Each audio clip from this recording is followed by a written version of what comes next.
touch the skies. Cheltenham town and forest green, Gloucester City stands so keen. Talk of the county, loud and clear.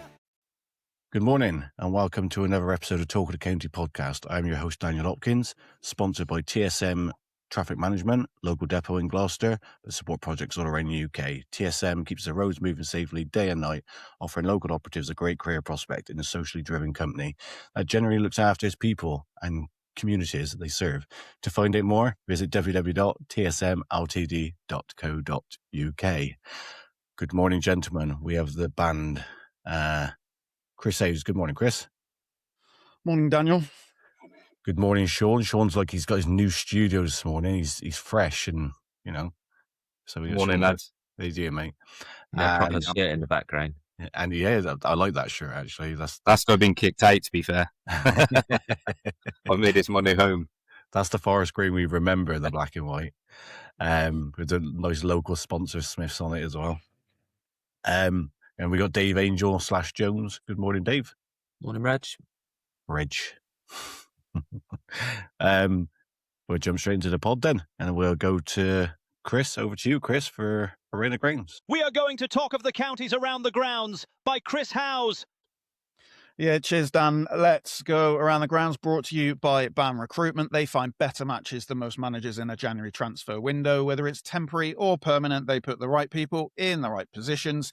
Engineering, construction and operational, no VAR needed. Check them out below. First up, the ladies. Cheltenham Town hosted Bristol City under-21s in the County Cup, and despite taking the lead through Emily Owen, Cheltenham fell to a 4-1 defeat. Later today sees Cheltenham's final home league game of the season as they face #United. Forest Green were away at Saltash in the league last week, where despite a red card for Freya Cook for 2 yellows, a goal from Katie Jones and a hat-trick from Lashai McNamara secured a 4-1 win. Gloucester City were at home in the League Cup last week, where they were involved in another high-scoring game following the 4-4 draw the week before, where an own goal, one each for Sashi Kaneko Grun and Georgia Van Drace, and 2 for Maggie Neal, were not enough as they fell to a 6-5 defeat. No game for either team this weekend. Moving to the Southern League Division 1 South, Bishops Cleeve were at home on Tuesday, where they faced Falmouth Town, which finished 3-3. On Friday, they were away at Exmouth, where they ran out 2-0 winners. Hartbury didn't play midweek, and on Friday, they lost 1-0 at home to Bidford. On Monday, it's the Big County Derby as Cleeve and Hartbury meet at Kate Lane. For Hellenic Premier Division clubs, a few midweek games which saw Slimbridge beat Droitwich Spa 3-0 at home, a county derby between Fairford and Long Levens which ended in a 0-0 stalemate.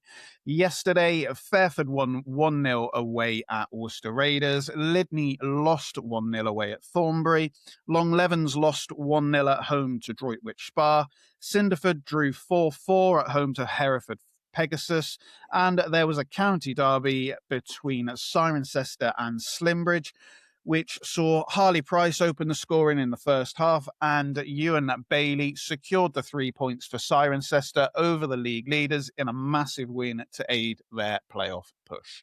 And that's it from around the grounds. Back over to you, Dan. Thanks, Chris. So I think Cinderford were 4-2 up yesterday with about 10 minutes to go. So I think that probably puts paid to their slender hopes of the playoffs. So they did have a game in hand over Cirencester. But to be fair, like I've said, Steve Clear's done a great job because they were languishing near the bottom when he went in. So, thanks for that, Chris. And we'll stay with Cheltenham Town. Sponsored by Emirates Racing. If you've got any questions, find them online on all your socials or get in contact with the podcast and Chris will be able to answer your questions. Chris, Chesterfield 1, Cheltenham Town 0. It was a weird game, as we'll talk about. But the pleasing thing before the game, you'd have to say, was seeing Mo Fowl on the bench. Yeah, look, it's been a long time coming. We always knew it was going to be a long time coming, but it was good to see him on the bench. I just think he's just not up to speed yet, and I think we'll see the best of him next season. Yeah. What do you think the thinking would have been for Cots with Miller starting over Davison? I think a lot was expecting Davison. Surprised me, actually. Really surprised me. I was expecting Davison to start. Miller's not in great goal scoring form. Sorry, not fashion. But yeah, so it was a surprise. I say that neither's Davison, but Davison's been playing really, really well lately. So it was a surprise to me, but yeah, maybe he wanted. I mean, Miller did well. His pace did trouble them. But with that, I think Davison's just as quick as Miller, to be fair. Yeah, would you say it was probably Steve was probably looking at it on the basis that we had Cambridge Monday? Do you expect to see him start at home? Yeah, I would expect Davison to start the next game. Cots did go through a little stage of one played 1 week and then the took the word right out of my mouth there, mate. I thought you were struggling to find it, mate. So I was a little bit, but there we go. It's almost as if I was in a heavyweight boxing match last night, but I wasn't. But there you go. Brilliant. Right, before we get on to the game, we'll listen to Pete's voice note and see if you agree with Pete's analysis of the game. Can I answer that now? Yeah, I agree. You agree? You usually do. And me. I thought Good Friday's game was a bit of a non-event, in all honesty. Cheltenham didn't create an awful lot. They were competitive, and certainly at the start of the second half, they were probably on top, which is what forced Paul Cook to make a load of substitutions. Those substitutions steadied the ship for Chesterfield and particularly nullified the threat of Jordan Thomas, who right at the start of the second half was causing havoc down the Cheltenham Town right wing. Thomas it was who probably had Cheltenham's best chance with one of those slaloming runs that he does so well. Chesterfield, though, were the better side, particularly after the substitutions that Paul Cook made. He made those because Cheltenham were on top. There's no doubt about that at the start of the second half. But Dobra came on, found a lot of space and caused absolute chaos. Chesterfield hit the woodwork 4 times. Not often you say that. But Cheltenham, of course, could have got a point late on when Ryan Boot palmed a deep cross against his own crossbar. What does it show? I think it shows that Cheltenham are pretty competitive now. A long way ago, they would have been absolutely hammered at Chesterfield, absolutely hammered at Notts. Yes, I know they lost by 3 goals at Notts, but that wasn't a true reflection of the game. They're much better now. If I were to say, where do I think they are? Probably a comfortable mid-table team. More quality is going to be needed for them to do better next season, but the management team will know that. Brilliant. Thanks, Pete. It's a good... Yeah, we say we always agree with him. There's probably just a slight bit I didn't agree with. I didn't think that the Thomas chance was probably our best chance, Chris, but which we'll get on to. But you know, we went to Chesterfield after a 13-day break. Do you think it's fair to say that a couple of players looked like the 13-day break didn't do them any favours? If you want to make excuses, then yes.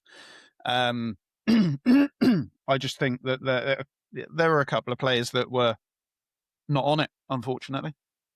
Yeah, like I said, I'm not making excuses for him because, like I said, it was the same for Chesterfield. But I just think there was a couple of players. Isaac Hutchinson for one. Yeah, he was completely anonymous. Yeah, even though I've actually seen his stats that he won all his duels and his passing accuracy was pretty good, but he just didn't seem to be in the game. And it seems that when he's not in the game, we don't tick, do we? Yeah, that's right. When Hutchinson plays well, we generally win. Unfortunately, it was just. I'm not saying he played badly because he didn't. He didn't play badly. He just wasn't in the game. He wasn't very prominent in the game. Yeah. Another thing what was noticeable, like I said, it's not a bad stadium up at Chesterfield, but it's one of those grounds where they've not got corners. the corners of the stadium. I knew Dave was going to look That at wind was was say, mad, wasn't it? That was why. Didn't have I no was corner puzzled. flags. Didn't have no corner flags, Dave. Circular pitch. Where the wind was, I suppose we didn't have any corner flags. But it's one of those ones where the wind gets in all angles, doesn't it? It was swirling. It was like a swirling wind, wasn't it? It was not ideal, and strangely for me, Chesterfield seemed to really struggle with it. Defensively, in particular, the defenders were missing their headers, and it was it was an interesting one. Well, this is the little bit, Chris, that I maybe didn't agree with what Pete said in terms of that we didn't really have many chances first half. He's right in terms of clear-cut chances, but we, like as you correctly said there, that the wind, Chesterfield was struggling to deal with the wind because when the ball was going forward, Miller was using a bit of strength and turning their defender, but he got in behind, didn't he? And you were just thinking, shoot. And he took that extra touch where if he'd have shot, I'm not saying he would have scored, but he would have forced the keeper into a save. But he ran out of play. So you're right. We did get in a few times, didn't we? Like down that avenue. Yeah, we did. Miller once where he blazed it about 15. Well, he's playing rugby, I think. George Miller on that one. And Tom Bickerstaff, got in as well, where he should have had a shot. It was it was a struggle for Chesterfield, but we seem to adapt to the conditions better than they did. But I will say they were definitely the better team, and maybe that was why Cottrell went with Miller, because he probably looked at the eye gust wind and thinking, Miller's probably a little bit better than Davison on the turn and getting in behind, because like you said, he has got that little bit of pace, hasn't he? Yeah, he'll turn quicker than Davison will. I disagree that Miller's quicker than Davison, because I think they're about the same. But Miller's got better acceleration, I think. So that may have played into the thoughts. Yeah, quite possibly. On the 25th minute, Chris, we've talked all season long where Cheltenham's Achilles heel have either been set plays or stopping the cross. And I'll tell you a little story about this one, because the ball comes out wide, Chesterfield whip it in. I'm shouting, because I'm quite near the front, I'm shouting to the Cheltenham players all the time, stop the cross, stop the cross. And Tompkinson was doing quite well at stopping the cross. And then when the goal came along, they didn't stop the cross, and then obviously Cundy lets the man get a run on him and he taps it in. But I go absolutely berserk that Bickerstaff didn't get out and close him and stop the cross. And I'm shouting, that's simple stuff that you get taught at school, stop the cross. And only to realise literally 2 seconds after that I'm sat right in front of Bickerstaff's dad. So spent the rest of the half sucking up to it because I just literally berated his son. Doesn't sound like you sucking up to people, mate. The only reason I knew it was his dad because I got talking to him and he had a Scouse accent, and then some bloke spoke to him at half time and he was like, I've seen you at a couple of games that Jake's doing well, and I was like, oh God. But it was disappointing, Chris, wasn't it? It was, didn't stop the cross, and then the second phase of that, Cundy lets his man get a run on him, and in between him and Wilson, and he taps home. It's a good run, I've got to be honest. It's a good run by the attacker. Stopping the cross, that has been poor most of the season. When Tompkinson came in, that improved no end. Unfortunately, didn't stop the cross this time, and it was as a striker, that run is an excellent run. It's a really good run, and it's a really good finish. So you've got to give credit to the striker there. For me, the defence were in position. They didn't track him, unfortunately. Yeah, I looked at Wilson after, and he looked at Cundy.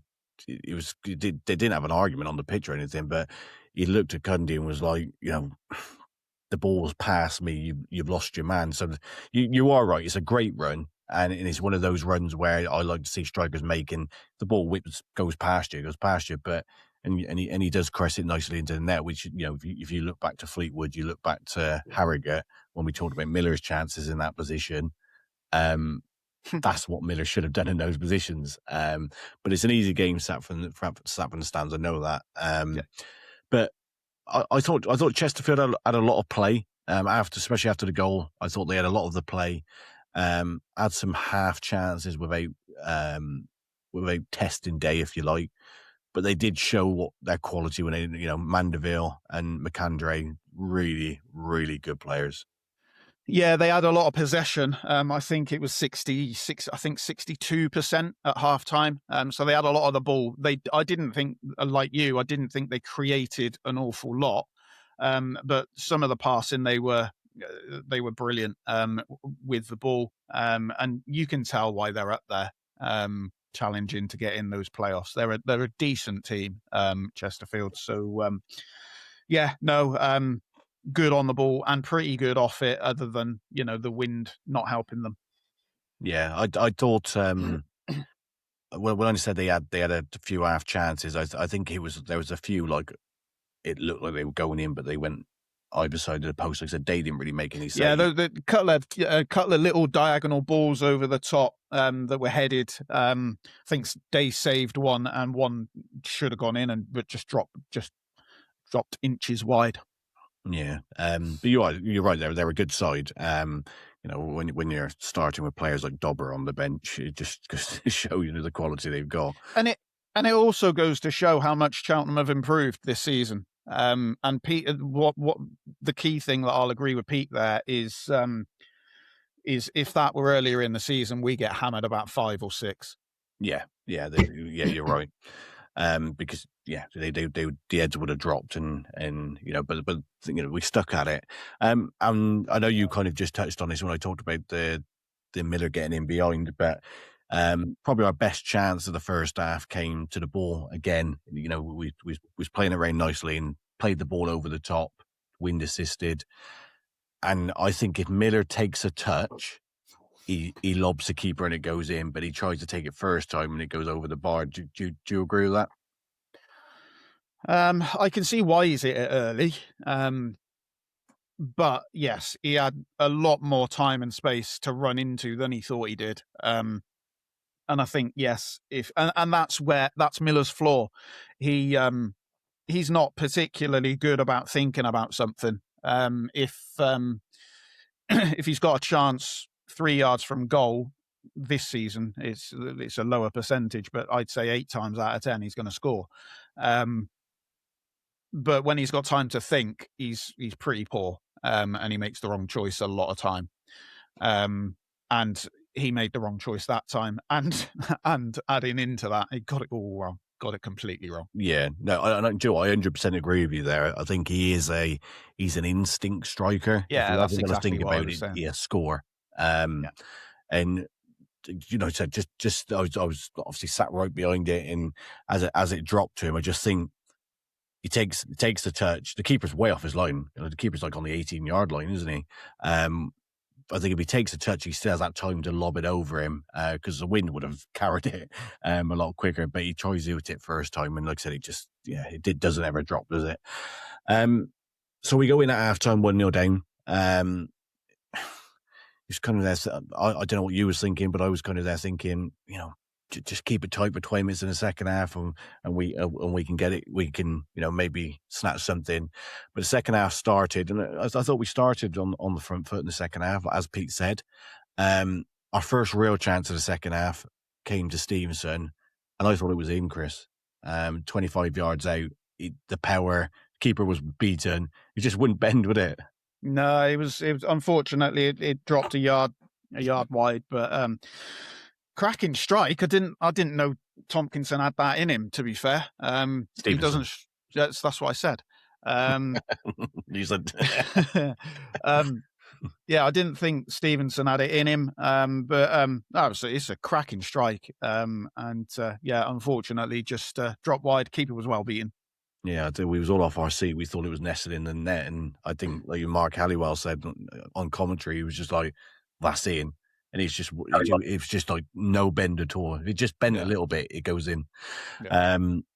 But the one pleasing thing in that second half was Thomas was getting the better of Malik Bellew, their left back. And it was just too quick for him. Just too quick. That's all it was. It was pace. And Miller's first chance in the first half came against that defender, and he's not the quickest. Thomas had him, all ends up, and then Cook goes and whips him off and ruins my day. Yeah, Thomas is, I think, wasn't just so much the pace, because obviously we know Thomas is not blessed with pace, but what Thomas is blessed with, he's very good on the turn, and he can dummy, like make it look like he's going on the left, but he turns on the right, and just leaves defenders behind, and he's done that really well. And he done that twice, but the second time he done it, he gets in it, and it is absolutely brilliant footwork. He gets into the area, doesn't he? And he looks like he's going to cut onto his left foot, sort of like then dummies it onto his right, and then scuffs it, and the keeper sort of like saves it. But it's that keeper same didn't save it, mate. It was blocked by the defender. I thought the keeper got a foot to it. It might have been the defender's foot then. But it's one of those ones, again, the same question is when you've got a left footer playing on the right. He's not comfortable. We had it at Barnet, didn't we, late on? We could have won it at Barnet, where he went with his right way. He crossed it to Miller. And I just think if he had it if that was on the left-hand side, he rifles at home, doesn't he? Yeah, probably, but I still think it probably should have gone in. No, the defender got a block in on the line, and if the defender doesn't do that, he's in. But yeah, it's one of them. You expect someone to kind of score from there. Yeah. But I think Paul Cook, as you touched on, Paul Cook showed what a good manager he is, because good managers see situations, and he made 4 changes then because Cheltenham were getting the better of him, especially down that right-hand side. What a compliment to us, by the way. Chesterfield making 4 subs because we were on top. That's a huge compliment to the way we started that second half. And like we've already alluded to, 5 or 6, maybe 7 months ago, that wouldn't have happened. No, when he could have been, but then if they're bringing on fringe players, they're probably just taking the piss. If you're calling the players they brought on fringe players, mate. Yeah, yeah, definitely. In terms of you say he makes a save, he takes James Berry off. James Berry is a good player, but I think Ryan Broom. Yeah, I thought Berry had a decent first half, but he was anonymous at the start of the second. So I thought he was quite all game. I thought Ryan Broom nullified him. Really do. I thought he had a decent start. I thought Mandeville and McAndrew was the 2 players standing out for them, but obviously, and he takes him off. He takes Bao off, and then obviously brings loads of Dobra on, and the game changed, doesn't it? Then I think we had to take Stevenson off as well, which was the big thing, wasn't it, Chris? Because as we know, Stevenson's had I don't know if it was a knee or groin. But obviously Cott said he was never going to play 90 minutes. And I think it proved that when Stevenson's not in that middle, we are open, aren't we? Oh yeah, 100%. There were gaps all over the midfield when Stevenson went off. But what a cheat code of a substitution Dobra was, by the way. Oh, he's outstanding. He walks in. He walks into any other side, bar probably MK Dons. I was going to say MK Dons is probably the only team he won't start in. He walks into any other side in that division. He's probably a couple of sides in League One, to be honest. He's an outstanding player. But I was speaking to a Chesterfield fan after, and he just said, he goes, we've been missing something of late, and he said Cook is just trying to find a formula for us to get back to on a good run, and it'd be nice to be able to leave them on the bench, wouldn't it? That's like Cheltenham leaving Isaac Hutchinson on the bench. we would soon know about it. But they had a move, Chris. They hit the post and the bar. It was in the same move, wasn't it? He hits the post, comes back to him, and then comes back to their. How he's missed, I don't know. By the way, yeah, he's the rebound. That rebound, how he's managed to not score there is beyond me. But yeah, and it was Dobra, cracking little turn. and a shot, and Day's beaten all ends up. It's the post, comes back out to their player about, I'd say 7, 8, maybe 9 yards out at most. Takes a touch, don't know why, could have hit it first time and had an open goal. But he takes a touch and shoots and decides to hit the bar. Yeah. Crazy. How he's missed, I don't know. Yeah, I think everybody in the away end thought the follow up was going in, and then it's a bar. They hit the post twice after that as well, Chris. You know, again, it was where Cheltenham were trying to get forward. They on the turnover again, like I said, with Wade Stevenson being in the middle, it was just open, and they were shooting from about 18 yards, wasn't they? And you know, Yeah. again, I think would you say it's fair? We was lucky. It wasn't one of those ones where it's the post and it comes back across goal. It was like beating the post and going away from goal. Would you say that's fair? Yeah, I mean, one hit the bar and went over, Yes. and one hit the post and went away. So yeah, no, look, they turned on they turned on the style after the substitutions, and Dobra ran the show. I've got to be honest with that. He when he came on, he absolutely bossed it. Yeah, no, I agree. And it was one of those games. To the guys sat next to me, i.e. Jake Bickerstaff's dad. I said to him, it was about 10 minutes to go. I was like, this is a really weird game. I said, but I've got a feeling we're going to snatch something here, because we were still having to go, wasn't we? And very late on, Tompkinson gets the ball out wide. He crosses it, and it forces our keeper to have to palm it onto the crossbar, as Pete said. It was a bit more lucky. Either dips in or it's the bar and comes out, and someone like Davison follows up, but it didn't. But we definitely had to go. Yeah, no, definitely. It wasn't actually a particularly good cross, I don't think, by Tompkinson. I think the wind must have got hold of it, because the keeper was flapping, and he does get to it, but he pushes it onto the bar, and then it comes out. And there was one thing of note with that, in why I think Mo Farr will be a better player next season, was because he was there and he was trying to get it. He was just held away. He couldn't follow up. But a fresh Mo Farr, he's more alert to that, and he would probably have put that away. Just a couple of notes on Mo Farr. Good in the air. He won a good couple of flick-ons. He also lost a lot of headers, which surprised me for a guy of his size.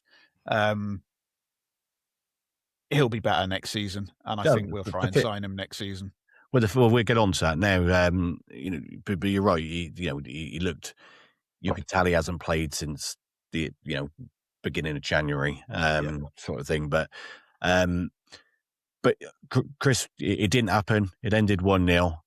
But as I said at the beginning, it was a funny game, wasn't it? And like we could have come away from there and gone. And I said it on X. We could have lost 4-0. Yeah, you've just taken the words right out my mouth there, mate. We could have that could have been a 5 or 6-0 defeat, and it could have been a 1-1 draw, or it could have been a 1-0 snatch and grab. Yeah. But it wasn't. Unfortunately, it was the right result. Don't get me wrong. I'm not saying that. Chesterfield deserved to win. I thought they were the better team over the 90. Yeah. And a 1-0 result was probably fair. No, good luck to them. And but yes, I agree. Strange game. Yeah, absolutely. Like I said, you got to be honest in football. And if you're a Chesterfield fan, you're going, we should have battered them. We should have been 4. Yeah. Should have been 5. Yeah. But as a Cheltenham fan, you're sat there going, yeah, you're right. But had we got the equaliser, it was one of those games we could have We probably would have won it. Got on to win it. If we scored, I think we might have won it. Yeah. We didn't score, so it's kind of irrelevant. Exactly. And they hit the woodwork. At the end of the day, if you look at the 4 times they hit the woodwork, that doesn't even class as a shot on target. No, it's not. So, it's a funny game, but as you said, they fully deserved it. Let's go on to Cott's thoughts. He said, and I think this rattled a few Chesterfield fans, but I don't think they listened to what Cott said properly. He said, I thought we were in the game, and as we just said there, we had a good chance. We could have got something at the game late on, or we could have got something at the game as a whole. Cott's not denying that they had the better chances. They hit the woodwork 4 times. But what he's saying was, on the base of play, Cheltenham had moments, didn't they? Yeah, we had chances. I wouldn't say we had clear-cut chances either, because aside from... no, actually, that's not strictly true, because I class Bickerstaff's in the first half as a clear-cut chance, and I class Thomas's as a clear-cut chance. Yeah. So we did create a couple of good chances. I fully agree with what Cott said. But Chesterfield did deserve to win. Yeah, and he goes on to say, you know, as I mentioned at the beginning, he said he felt like the break may have affected a few, but he was also fair on that. He said, but that would have been the same with Chesterfield. You know, they had a break. Exactly right, and it was the same for both teams. And it didn't help us, and they didn't seem as affected as us. But yeah, that's why they're at the top and why we're mid-table team. He turns around. He mentions Hutchinson as well. No, it wasn't berating. Since one was 18th, 19th being the mid-table. We're not going down, are we? There are 36 teams in your division. We're not going down, are we? 30. We're a mid-table team. Yeah, but you're not mid-table, are you? Not mid-table. We're in the middle. We're in the middle section of the table, aren't we? We're not in the relegation zone. Well, everybody's in the middle. No, you're in the bottom half. Race. You're in the bottom half. We are in the bottom half, yeah. We are, yeah. Even in form, even your form is shite. We've only lost. So there's not one part of Cheltenham that is. We've lost. There's not one part of Cheltenham that's a mid-table side. Cheltenham have lost 2 in the last 10. 10, yeah. 2 and 10. We've lost 2 in 10. How many have you won in your last 16? About 4. 4. Approximate. Have a look. But on the base of it, Sean's We've drawn a lot. We've drawn a lot. Yeah, there's. But on the base, It's not of a it, mid-table side. Cheltenham's remit when Cottrell will come in was to stay up, and he's done that. He's kept us up.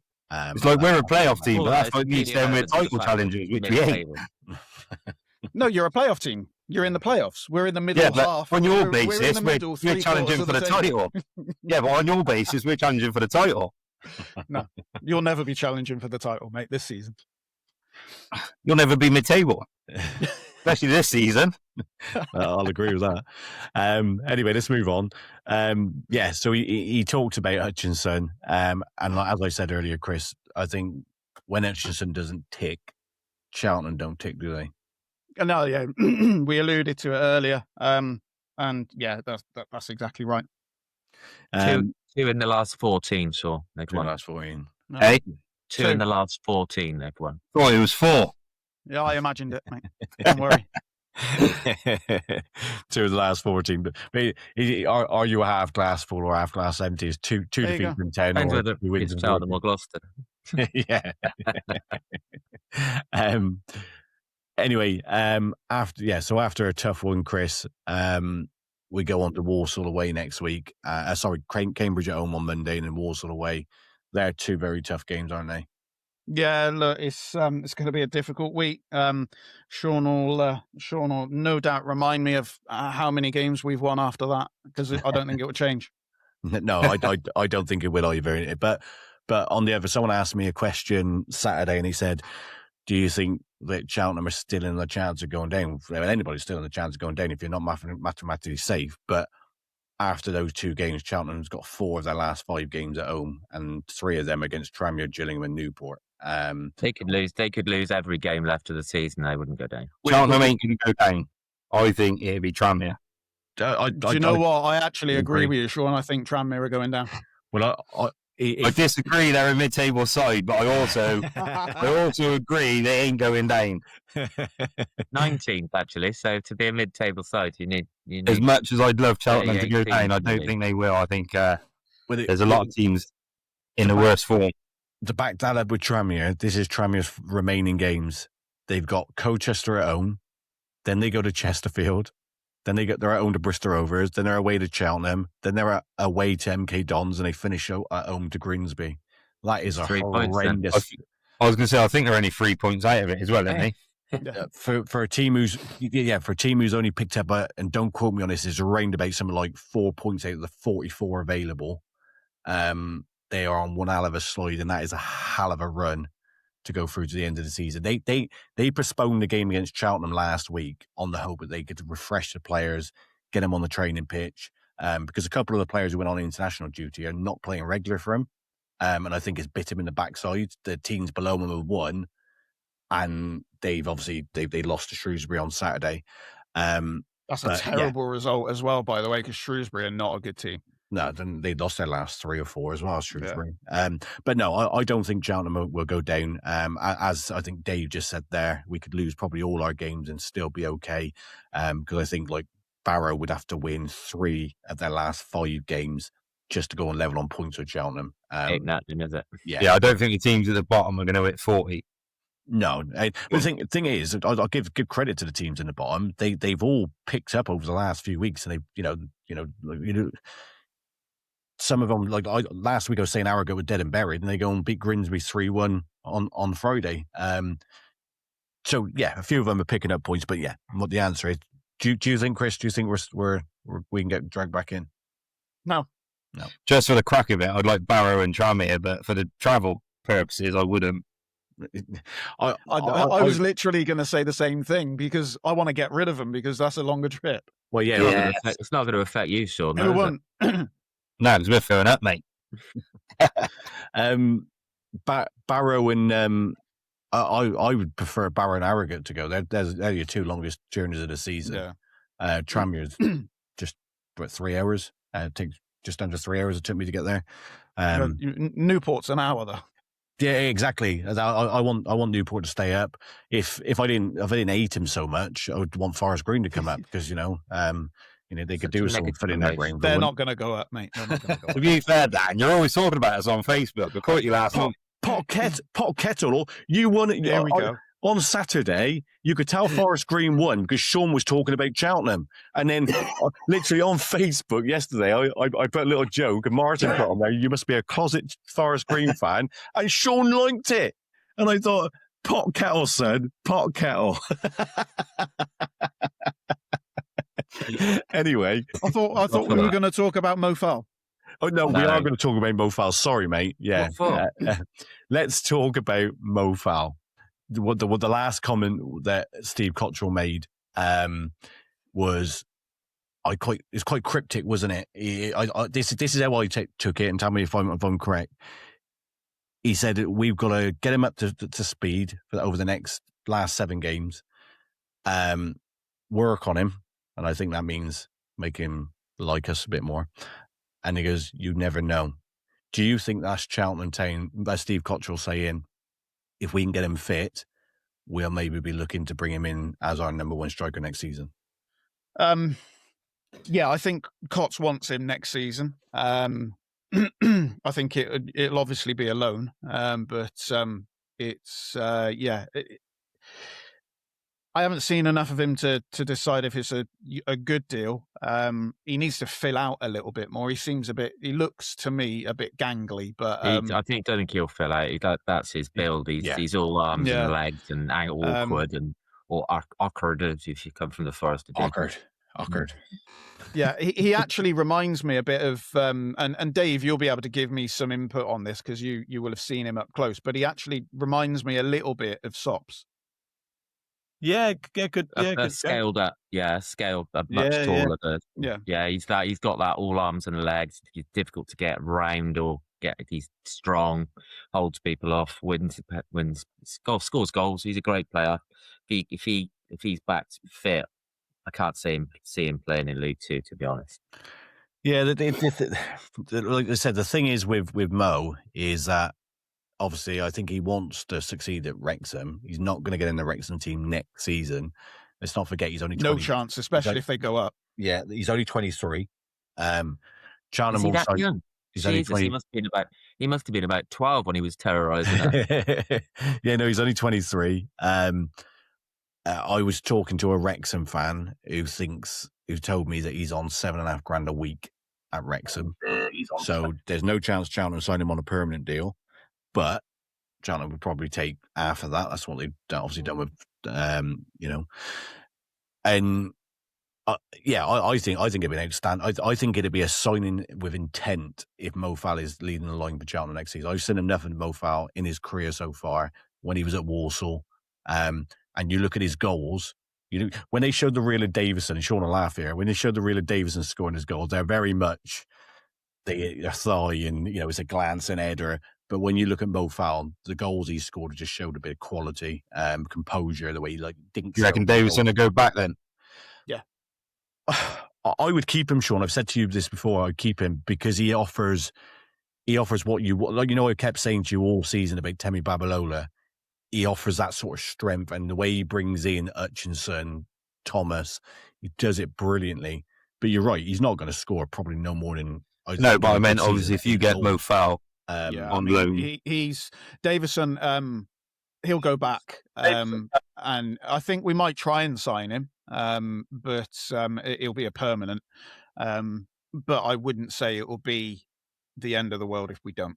Well, he's out of contract in the summer, so he's going to be looking for somewhere. So, it depends what Cots and Russ Milton and Keith Burr have got lined up for the summer. But I would take him because he is built. He is probably... Davison. He would be for me next season. He would be a squad player, a backup to somebody. Or do you still think you need a centre midfielder? Say again, mate. Do you still think you need a centre midfielder? Yeah. I think we do, and I think we're probably looking at two. We're probably looking at two wingers. I'll ask you about one up there. I'd say 3 wingers we need. Yeah. Steve Cottrell, like I said, said at the fans forum when he came in, open heart surgery. He didn't say in these words, but this is how I'm summing it up. Open heart surgery was needed.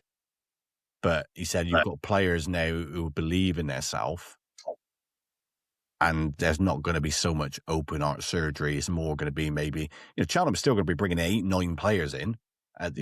Comfortably, I'd say. Yeah. But a few might stay that you wouldn't have expected to back in August, if you like. Yeah, maybe. But anyway, let's go on to Gloucester City.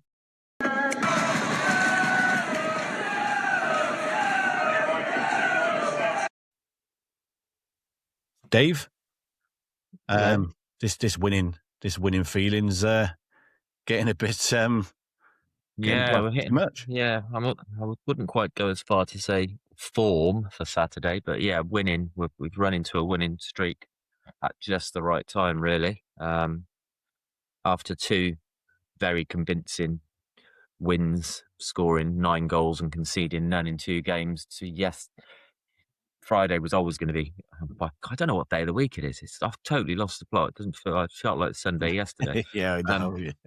So yeah, on paper it was always going to be a tricky game. They hadn't. They were unbeaten in 8 or 9 games at home, and then you hear Simpson's got a little bit of an issue, so he was dropped out of it precautionarily, and then in the warm up. Jamal Mohammed, who's massive for us in every sense of the word, had a little bit of felt something in his hamstring. Again, didn't want to be risked with precautionary, so we end up putting Kieran Thomas at centre back and having to play a left winger at right back. And when you see all that on a what's going to be a tricky day anyway, you think, oh dear, this has got banana skin all over it. And we didn't play that brilliantly, but it was a vital win, absolutely vital win, and we grinded out, especially after going 1-0 down so early. It was a great result. Yeah, it was, and like I said, I looked at the starting lineup, Dave, and obviously you mentioned there Simpson missing, Jamal Mohammed goes off in the warm up, but Cuba Mitchell was missing as well. Yeah, just didn't make the squad. I feel really sorry for him actually. He's done really nothing wrong. I don't think he's quite ready yet for this level, which seems odd because he's been released from a Premiership side and then got over there. But the pressure on him from his hordes of fans in Bangladesh I was talking about it to somebody. I say it must make him. I must be a bit embarrassed because like every thread on any social media is completely dominated by fans in Bangladesh, all they do is talk about him. And he's a good little player, and it wouldn't surprise me if he does turn out well. But at the moment, he simply isn't making the squad on performances and ability. And but he's a good part of the squad. I mean, I don't think he'd let us down if when needed. But yeah, at the moment he's not. He got on the bench, yes, on Friday when King Badu was called up into the team to replace Jamal Mohammed. So he was on the bench. He didn't come on, but yeah, he's doing all right. But he's not a superstar who's like going to walk into the team. It just simply isn't at the moment. But you've mentioned a few times, Dave, haven't you? Like now players are coming back from injury and the strength of the squad. You either get players now who will go, sort because they're not playing, or they go, right, it's going to drive me on the train better or play better when I get that chance. Yeah. And that can only be good for Gloucester City going into the playoffs. Yeah, well, you saw the video of the players coming off the pitch, and there were players who weren't in the match day squad, proper pumped up, saying "come on" when they come off the pitch. I think their staff has created a real all-in mentality, and they're all pulling in the same direction. I don't think there's any bad feeling of players who aren't being picked, because what goes around comes around. There's players who are not in the squad. Kieran Phillips wasn't in the squad 2 games ago. He was in the squad on Friday, came on and scored the winner. So there's place for everybody to get involved and make the difference. Yeah. In terms of Simpson, you're going to obviously, I presume if he was out Friday, he's probably not going to play Monday. But it's the important thing for City now, isn't it? Is making sure that they probably wrap him up in cotton wool, because I'm sure there's an element of that in Duff's thinking. The longer it goes on, Farnham don't drop points, becoming increasingly unlikely. I mean, there's still a chance at the moment. I mean, if tomorrow we can turn Taunton over and Farnham drop points against Bracknell, then second is a possibility. If they lost, it could be 5 points ahead of them, with 2 games in hand. That puts the pressure back on them. But if they keep winning and it stays that realistically we're not going to get second, we ain't getting caught for third. We're 8 points clear of Paul now. Is there temptation to make sure everybody's fit for the playoffs? You've got to balance that against keeping a winning team going, the momentum. You want to keep winning and going to the playoffs on the back of a good run. So, but that's what Dav's paid for. That's what he's the manager, and he'll do what he thinks is best. But let's go on to the game. Obviously, you had the start of the game, Dave, where obviously we talked about the injuries, and then do you think that City starting and going 1-0 down after 3 minutes maybe played a part in the upheaval? The team? Absolutely, massively so. I mean, King Badu, he's a great little player, but he ain't a right back. But we didn't have much choice. He went and filled in at right back. In the 3rd minute, he's sort of dragged out of position. He ended up sort of heading towards the left wing, just around the middle of the pitch in the centre, and gave the ball away, which isn't too important when you're a left winger. You can if you lose the ball to the right back 3 times out of 4, but get past them once, you can create a goal. But it's a bit different when you're playing right back and you lost the ball and the ball was played forward and we had nobody in the right back position. Their left winger just had free rein to run into the box, put it across the box, and Big Henry they had up front for him got a toe on it and thoroughly enjoyed it, giving us plenty of grief behind the goal when he scored. But it undoubtedly affected us. It changes everything, doesn't it? Like seconds before kickoff, and the whole game plan is out the window. So you haven't got a lot of time to implement another one, have you? When you've only got that notice. Yeah, it was a fairly quiet first half after that, to be fair. But the best chance probably come to Joe Hanks. Yeah, we had a couple of chances, but no real clear cut. You just felt that we should have scored. 1-0 at half time, and we had it all to do. How did Hanwell set up, David? Was it to frustrate City, or did they have a go? Quite good football, to be fair. Nice little club, lovely little setup they've got there. Real friendly people, and they played some good football. They didn't get 11 men behind the ball. They tried to match us and outplay us. Yeah, and as you say, it goes in at half-time 1-0. At half-time, Daft does make a change. Dan Ledbetter comes on for Riley Siddle, and I will apologise. I called him Ryan Siddle last week. I'm It is sure he Riley wasn't Siddle. It was pointed out on our TikTok channel that I called him Ryan. Ryan. But weirdly, I called him Ryan, but later in the chat, I called him Riley. So I do apologise. Yeah, so he replaced his Riley Siddle at half-time. What was the thinking behind that, Dave? I think we just needed another defender on. King Badu was pushed forward and Led slotted in at right back. So we then had 4 defenders in the back 4 positions, albeit not in their natural positions, and we looked a lot more solid. Yeah. Again, you know, it took to really the 65th minute, but on the 65th minute, Ellis Watts gets City level his 11th goal of the season. Good move for City. Absolutely wasn't Ellis Watts' goal. I'm sure he'll claim it, but there's no way it was going in. It was just struck it into the box, and their defender stuck his foot out and directed it past the keeper. I noticed can't remember, was it Flash Score or Live Scores, it said own goal. I mean, I hope he gets it. Players love having an extra goal to their tally, don't they? But in all seriousness, it was definitely an own goal. Yeah. Well, let's say it is his goal, and it is his 11th goal of the season. But again, people forget he's only 23, but he's been an important figure this season. I don't think he's had the praise. I think he's one of those that if he plays well, we play well. He hasn't. If he played at his full capability every game, there's absolutely no way he'd be playing at the level he is. He's on his day. He's as good as.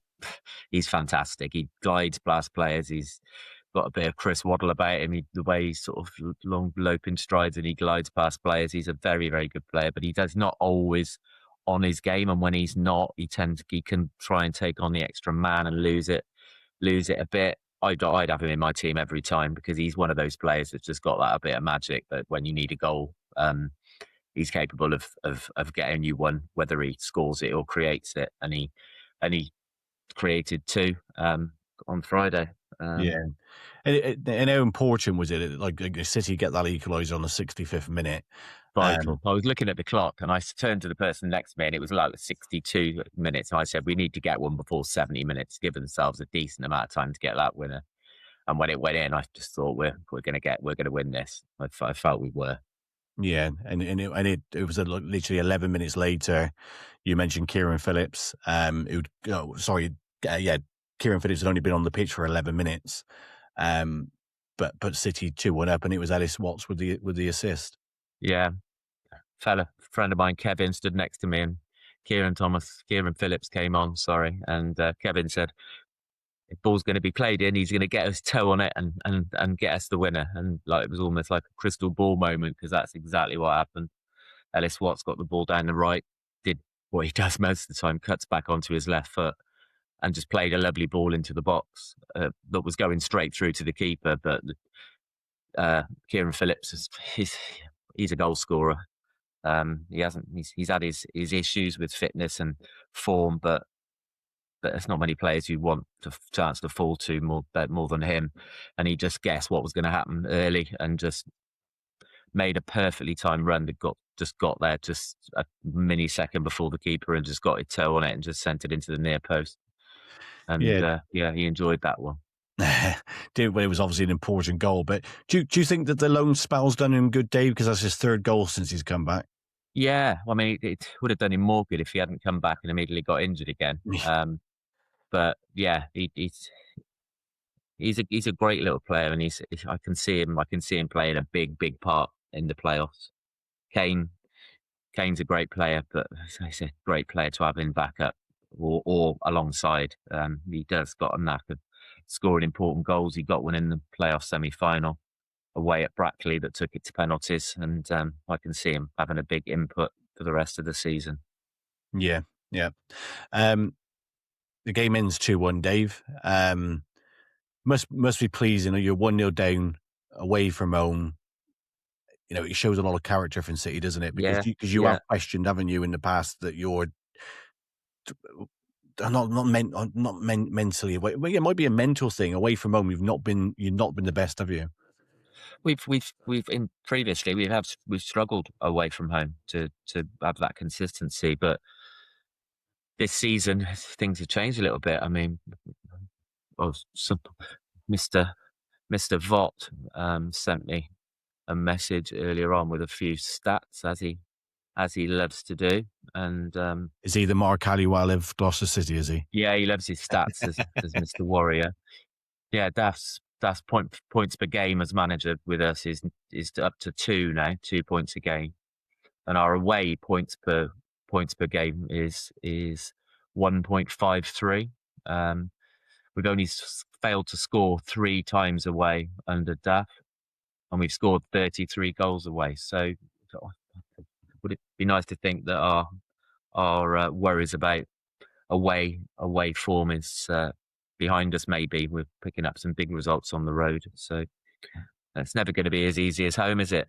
But I certainly go to away games with a bit more confidence that we're going to get some in than I did last season and the season before.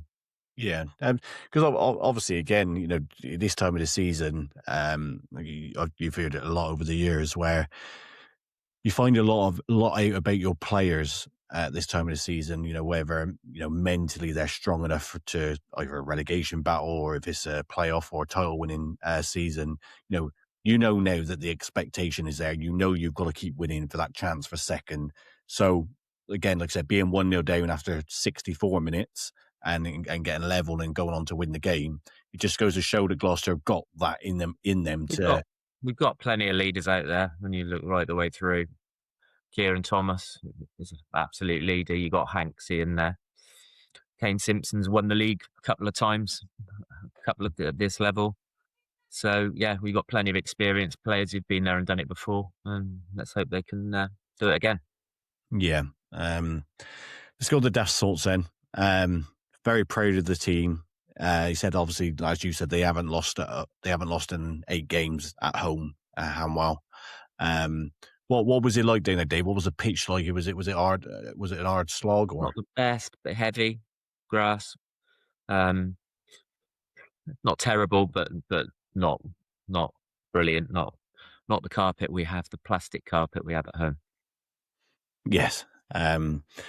He goes on. He says about Kane Simpson. He says he pulled up last week, but as you probably alluded, Dave, he's probably just nursing him over the Easter period. I think him and Jamal and Aaron Wildig are all not very, very close to being fit, and if they're not picked, it's precautionary to not want to aggravate a niggle. I think any of them are particularly badly injured, and any number of them could be back tomorrow.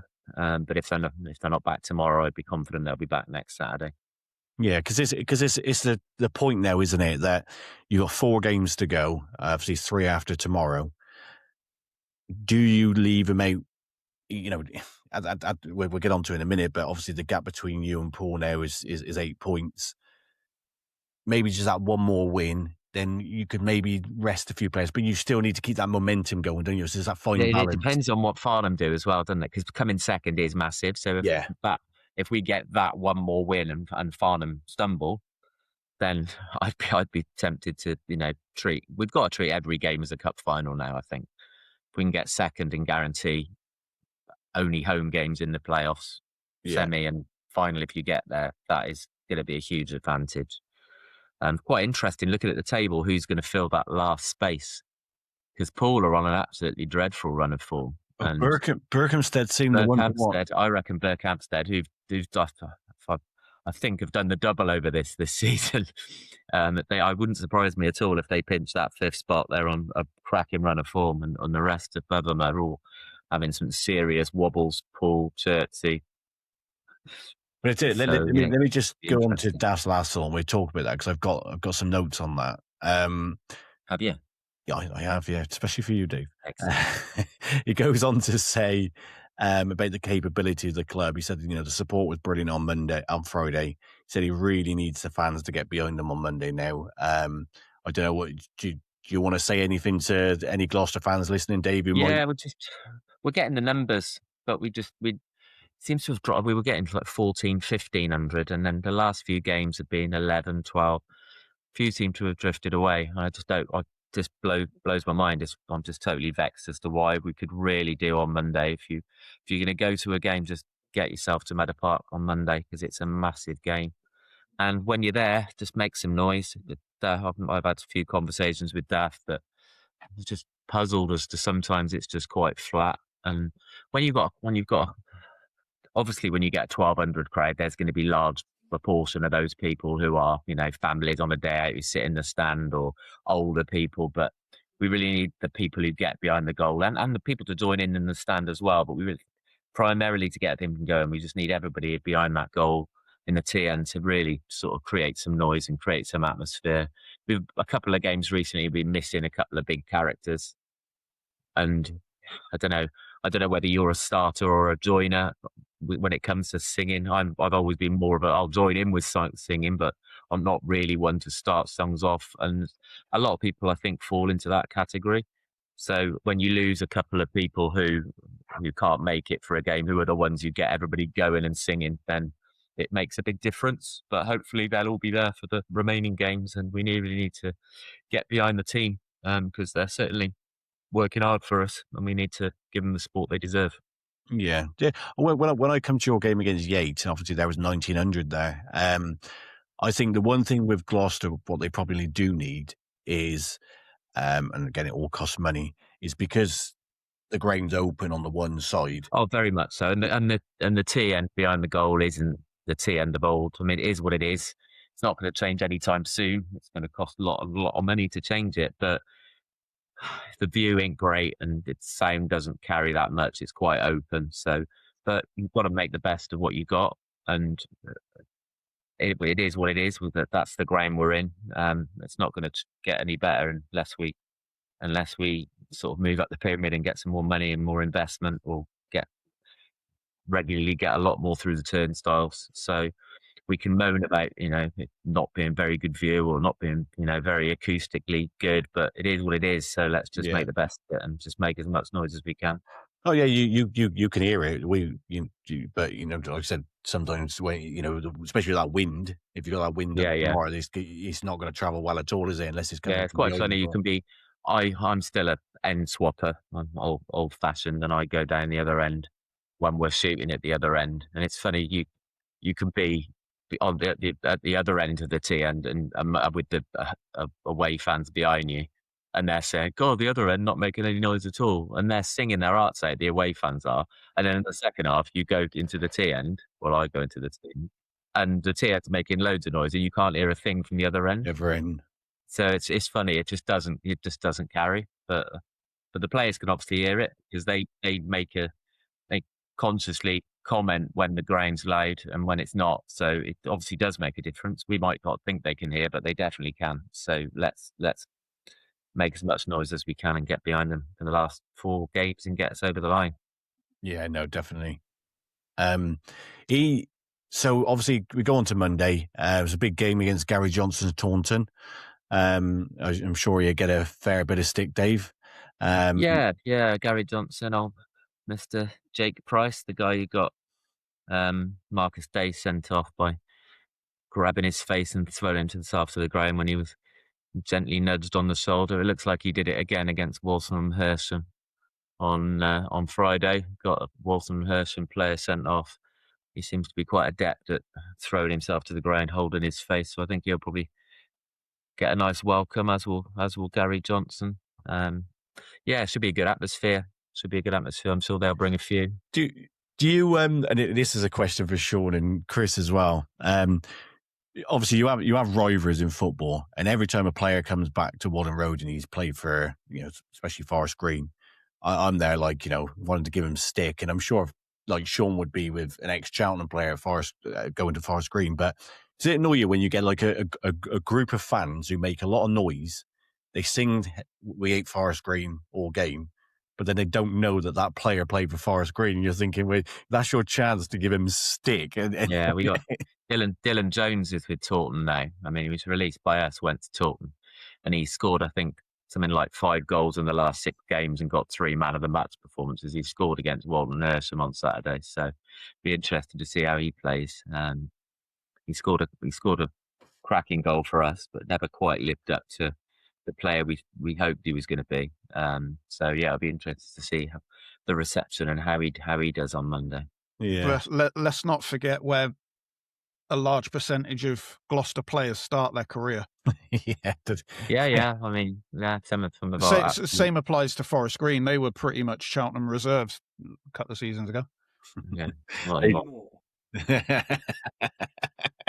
It's just natural, isn't it? If you've got clubs close together and one of them is higher in the pyramid, then players who don't quite make the cut of one in the higher of the pyramid are very likely to end up at the one lower in the pyramid. Joe Hanks being a prime example, but he's an absolute City legend. He's a Gloucester boy. Personally, I know others feel different. I've got no issue with 15, 16-year-old kids wanting to play football at the highest level they can. And if they get offered a scholarship by Cheltenham Town and they're from Gloucester, are they really going to go, no, I can't take that because I'm from Gloucester? They're not. Let's not forget, he played 30-odd games in the Football League for Cheltenham. Yeah, I know. Yeah, exactly. I still remember the opening day goal he scored. Games for Gloucester City. That worldy goal he scored. Berry is unreal. Cracking goal. We beat Berry on the opening day. That was in our relegation season, actually. Yeah. Absolute worldy of a goal. He's probably the only player who plays for you now who I look at and go, he would probably get applauded if he came back to Wadham Road. Maybe not playing for City, but if he come back to Wadham Road, because we always say when we got relegated in that season, there's no bad feeling, is he? He was a young player. He didn't quite make it. Maturity as well, though, Dave. At a couple of levels at the time, and since then he's been an absolute stalwart for us. And he's a Gloucester boy, isn't he? He's not from Cheltenham. So. And the maturity for a young age. When we got relegated, the players went straight in the tunnel. He walked through. And I mean, there was dogs abuse coming from the stand. Yeah, I remember it. Yeah, and he just stood there and clapped, and in the end, the fans started clapping him because he stayed in there in front of it. Yeah, he's got plenty of character about him. What a guy! Old Axie. So yeah, I say you got Taunton on Monday. So obviously Farnham won, Dave. Poole drew, and as you said, that's 8 points clear now with 4 games to go. So you probably just need that one more win to make sure that you get third.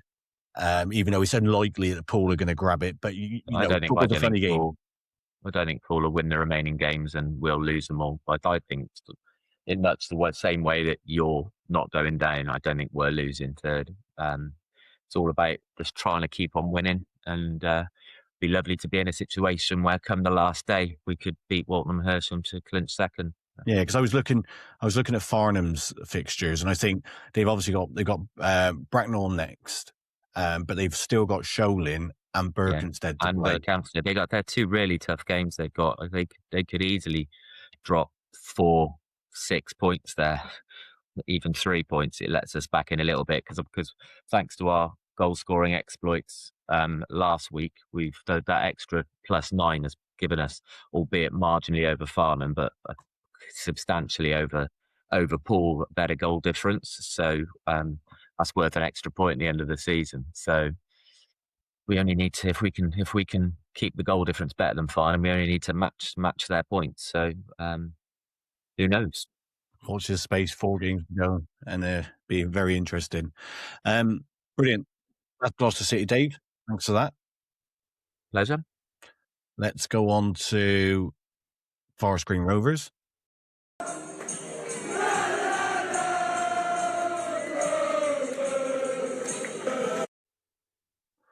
Sean, it was an important.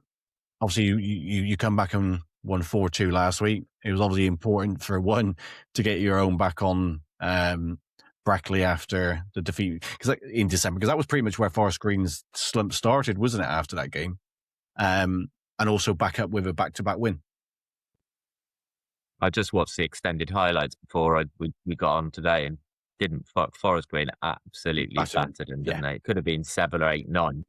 I mean, to be fair, obviously, in the back of my head, that was what I was thinking about. Was obviously the Boxing Day result. But no, I mean, the game started. Obviously, I just thought we controlled it quite well. I don't really remember Brackley causing Harry Eisted to make a save. I don't think he did actually make a save. But yeah, it was the first sort of 40, 45 minutes was a little bit I think for straight in, we were obviously all over him, just, you know, taking shots from all sorts, but not really, you know, having much quality, I would say, in the final third. You know, not taking sort of our chances. I don't know. We just couldn't get, you know, seem to get the ball in the net until the stroke of half time, which in a way is probably one of the best times to score. Yeah.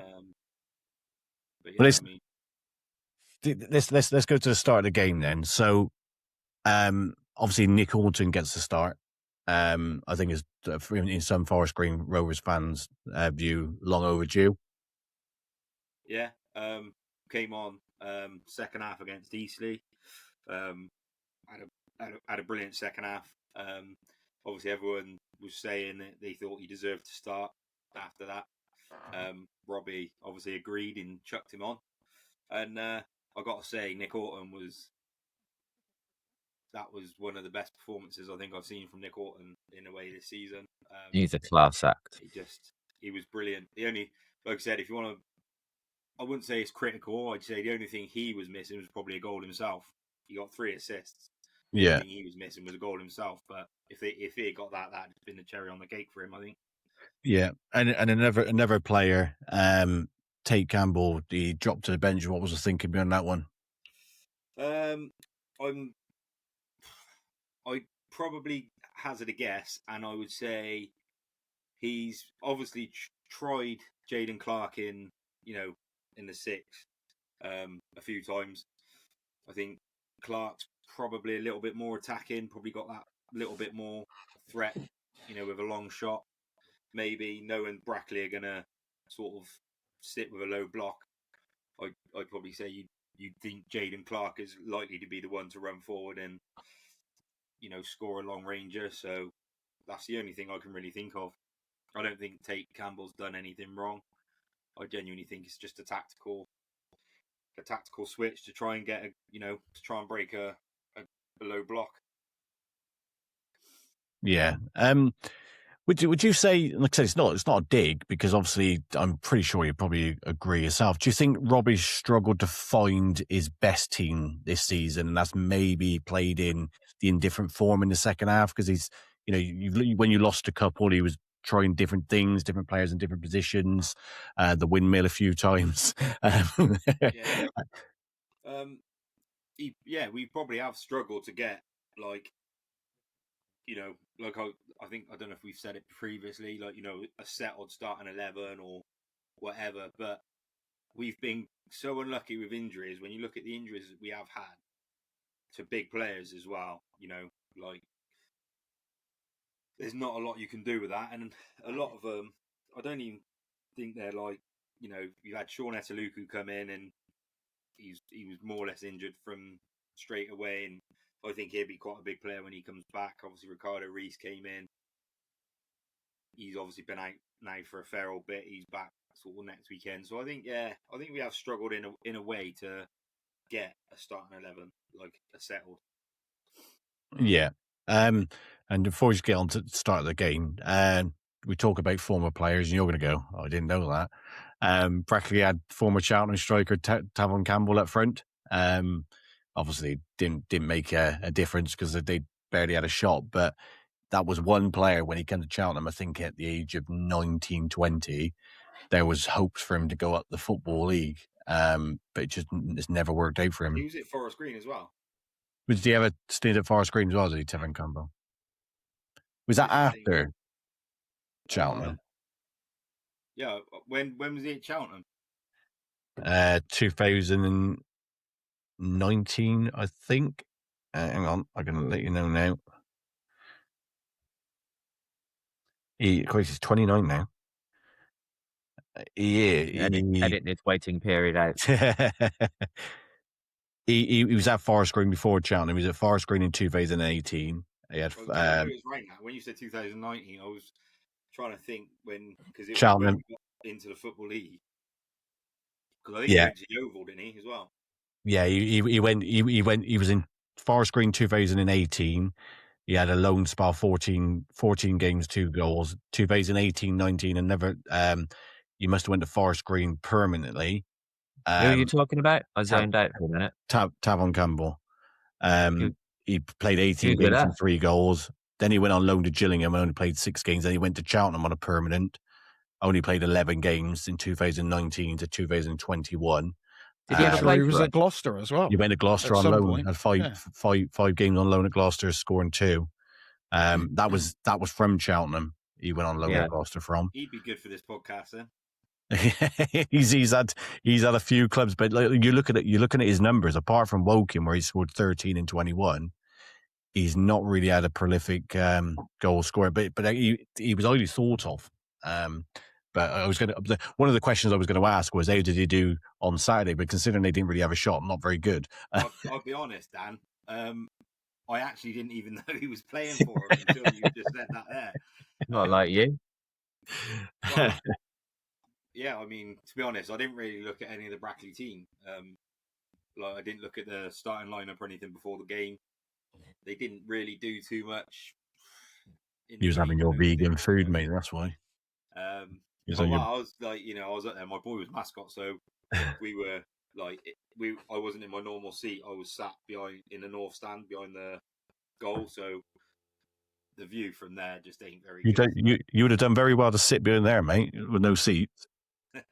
No wonder it went very good if you were sat down. But yeah, I mean, I was in there, but the view compared to my season ticket seats. Yeah, somebody's butt if you're sat down. Yeah, on that cold concrete floor. But if you was in a North stand, Sean, you after 6 minutes, you had your first real chance at the game, and it came to Kenji. The football, the build up to that was some really nice slick passing football by Rovers. Do you think Kenji should be in the target, or do? I mean, it's easy to sit here and say, yeah, he should. It wasn't. I don't think it was that far wide. Come on, Sean, don't sound like a manager. You sound like a fan. I don't think it was that far wide. I mean, I would have loved for that to have nestled in. I think Kenji would have deserved that as well. But yeah, I mean, it was close, wasn't it? Yeah, it was good strike outside of his boot as well, I think. Yeah, it was good football. It was really, really, really good build up. But Rovers were really on top, wasn't they? Like early on, and well, for the most of the game. But the intent from Rovers from the off was there. And I thought one thing that surprised me, which I didn't know he had, was Knowles. He's got quite a long throw on him. Yeah, he's taken a fair few throw-ins, to be fair. But he was heavily involved, wasn't he, Knowles? Especially in that first half. Yeah, he's a cracking player, mate. Honestly, I think he got man of the match as well. I thought, which I was surprised at. I'm not saying he had a bad game. I thought Nick Orton was probably going to get man of the match, but no, Knowles is. We've spoke about Knowles here a fair bit, and he is just a cracking player. Hopefully, he's someone that we keep hold of for going into next season. It's a weird one, isn't it? Because we if you go back to the beginning of the season when we was talking about him, because he scored something like 6 in like 9 games or something like that, and you said like he started okay last season, and he went off the boil, and then he found that form at the start of this season, scored a few goals, but he's been playing right back, hasn't he? And which is way out of position for him. But he's still in and amongst it in a way. But yeah, he's been. Like, I think, obviously, Rob has said quite a few times, and he likes to play wing as his fullbacks and his wingers and all that sort of stuff. So, but he does all right. Like, in terms of, with the players that we got, he's probably, you'd have to say he's got a start, really. For me, he's just a cracking player. He puts a shift in, knows where the goal is. And as you said, he's got a long throw on him. So, seems to be working at the moment. The Rory Delap throw is coming back in fashion in football now, so you need one of them, Sean. with all the play Rovers had, and like I said, you were battering them, and as Dave said, looking at even watching the highlights, it was all Rovers. Even the times when Brackley got in your box, it led to far screen on the counter attack. Nothing ever ended in a shot. But would you say the only criticism for Rovers were that a lot of the shots were coming from long range? But would you also put that down to the fact that they were setting up in that low block? Yeah, I think I mentioned it on Saturday. We had full control and we were getting chances, but a lot of them were from distance and weren't doing too much in the way of testing the keeper. I think the frustrating thing from our perspective was when we did attack and we was in good positions. Every time we pass the ball, goes to a player into space, they always seem to cut back onto their other foot and then end up having to take some, and then they get closed down, and rather than just get a ball straight across the box, we're passing it around the box, then we're cutting back, and instead of just getting a ball straight across. And I thought in a way that was slowing us down a little bit in and around the box, and it was giving Brackley, who, as you said, they had a low block, and they were getting bodies back behind the ball, and it just wasn't working for us. And I think the one time that we put a ball in is when we scored. Yeah. Pretty much on the stroke of half time, Brackley got into 10 men. Their midfielder gets his second booking. Now we've had a conversation on our group chat on this, and before I start my little rant on this, as you rightly said, Sean, this would not have affected the result, because on the balance of probabilities, the way Rovers were playing, they were going to break the deadlock at some point. But like I said, their man gets booked around about 18th minute, something like that, and then he gets a second booking for a foul on Gilly. Does he trip him? Maybe. But are you agreeing that when Gilly is rolling around like he's had his ankle snapped, as soon as the referee gets the red card, I think it's Clark who says to him he's been sent off. Gilly gets up, he's laughing, and he's waving at the player as he's walking off. You've mentioned a few times that you didn't like him. I always go by performances, and I think he's been really decent for Rovers from what I've seen. But that does probably sum up the character that you've been describing, Sean. So, ability-wise, I think I've said it. I don't dislike him because of his ability. I dislike him probably because of his mentality. I've said it so many times. He's got all the ability in the world. He could, if he had a good head on his shoulders, the right attitude, I think he could go higher, a lot higher. Obviously, he's on loan from Sheffield United.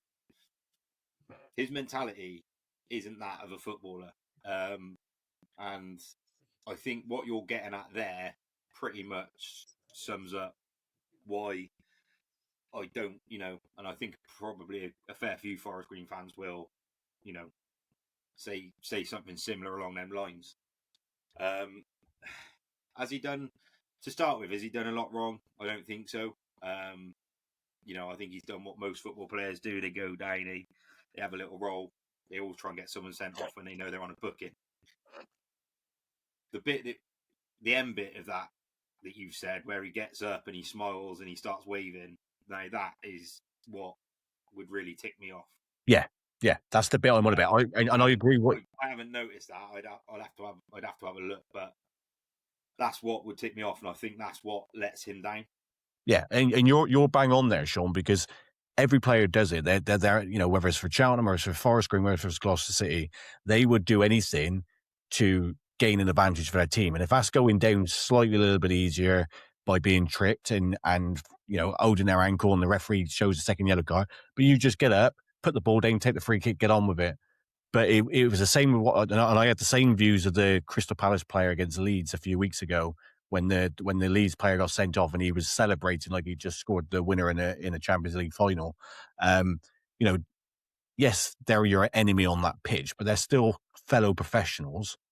And I just thought that the way he waved at the player, and then he was looking over at the Brackley players, fans, and he was like laughing, like nodding his head, going, "Yeah, I've done him there. I've done him." I just thought it was a bit. See, to me, I think like that is like a yellow card in itself. I think that's where if referees or linesmen or fourth officials see that, that's where they should be like, look, this is how he's reacted, and that's a booking. It should be, shouldn't it? That's what I How think. can that be anything other than ungentlemanly conduct? That should I just should think, be. yeah, don't get me wrong, it happens. It's not just our teams, like Dan said, it's from the Premier League down. I think you see it all the time, players trying to get sent off. A lot of the time you get people who are quite honest, even in the penalty box, they don't go down, and then commentators are then saying, they should have gone down there and they would have got something. So I think, he's done nothing wrong at the start of that. I think it's just his professionalism at the end of it. The thing is that the referee would look at that. They would the referee and the assessor. The analysis. I can't get my words out.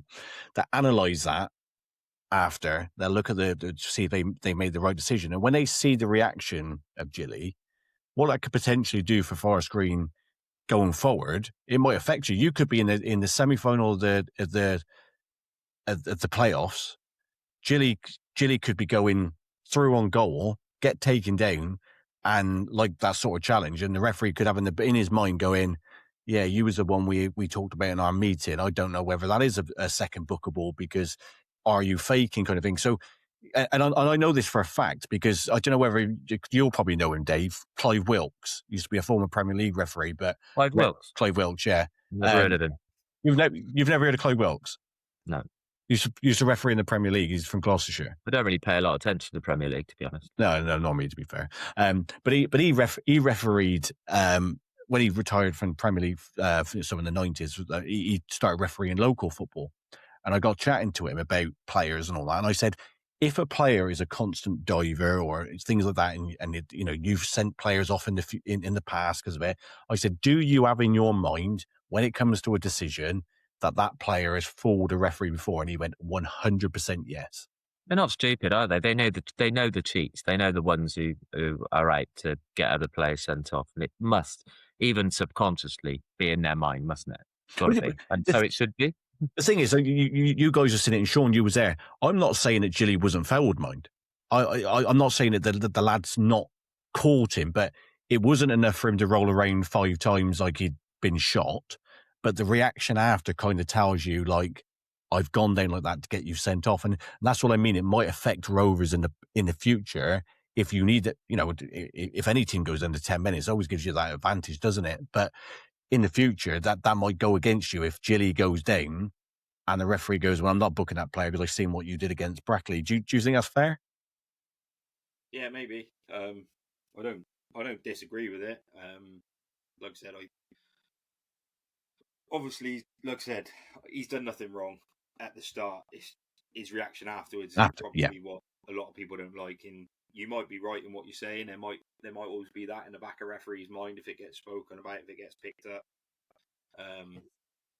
But like I said, as a player, he's got all the ability. I always thought Gilly was class. It doesn't change my mind. I just think his mentality. He needs to do a bit of growing up. Without trying to make sound horrible, I think if he wants to really go far in football, he'll have to do a lot of growing up. But yeah, I mean, ability-wise, he's brilliant. It's just his mentality, I think, that lets him down. Yeah, and look, I'm not gonna just berate him because, like I said, I mentioned a Crystal Palace player done it, and other players do it. I just think that there's something in football that's something I wouldn't want to see, whether that's a Cheltenham Town player or not. You don't want to see that in football. Yes, getting the advantage. If you get a little clip and you go down, you think, well, he can get booked here. Then yeah, play the dark arts of the game. But waving at the players he's going off is just a bit. As I put in the group, it was nothing about Rovers' result because Rovers would have still won regardless, in my opinion. Yeah, that's what I mean. I think result wise, we'd have still won. It was obviously that it just conveniently happened that was just before the goal, really. So yeah. Well, let's go on to the goal in the 5th minute of added time in the first half, as he did at Eastleigh. Demani Meller gets a bit of a tap in at the back post, but lethal from 2 inches. Yeah, but the run again to get in front of the fullback. Fair, I think just before that, I think we had a corner or something, and their keeper pulled off an unbelievable save, which I don't think many people noticed because there was a crowd of players behind him, but it was right in front of us, and he pulled off like an unbelievable save, and then it went out to a player, and I think the linesman ended up putting his flag up for offside. Yes, I did see that. The keeper didn't realise, but it was an unbelievable save by their keeper, mind. Yeah, I did see that. And then as I was saying, like, I didn't think we were putting balls across the box quick enough. I thought every time we was in the final third, we was cutting back onto our other foot, and we was kind of slowing the attack down a little bit. And then obviously that one moment when Horton goes through, he puts the ball straight across. It's a problem there to just poke it in. But it was a great ball by Horton, wasn't it? Because I call it one of those balls where you get players in that position. We talked about Cheltenham at Chesterfield getting in behind and not making that decisive decision, but he got the ball, didn't he? And he put it in the area, like he was sort of like on an angle across the 6-yard box, where if a defender won't touch it because he knows he's going to put it in the back of his net. But obviously, you've got to give credit to Mellor that he made that run and continued and tapped it in on the line. And again, an important time in the game, Sean. Yeah, I thought it was a massive point in the game because it was literally on the stroke of half time. There could not have been that much left in the half. Happy for Mellor as well. It's 2-2 now for him. And like I said, that was a just a proper little poacher's goal, wasn't it? Really being in the right place and the ball coming across and just poking it in. And he was under pressure as well. He did have a defender on him, so. Yeah, defender lost him, but that's more credit to the run, in my opinion. So let's go into the second half. Let's skip straight to the 70th minute. Great ball by Tate Campbell, who's obviously came on to Knowles. You said about Knowles, obviously, and we'll get on to it now, about his hat-trick of assist. But you said the only thing was missing was a goal. And this is probably the moment, Sean, wasn't it, where he did. It was a great ball by Tate Campbell, like a defence-splitting ball. And I just think Knowles was in two minds whether to go across the keeper or go near post, and he went for near post and put it wide. You on about Knowles or Horton? And Horton, sorry, just freaking Knowles. I was saying, you said Knowles, then you said about hat-trick assist, and then I was just that's where it went, just wide. Yes, of the post, yeah.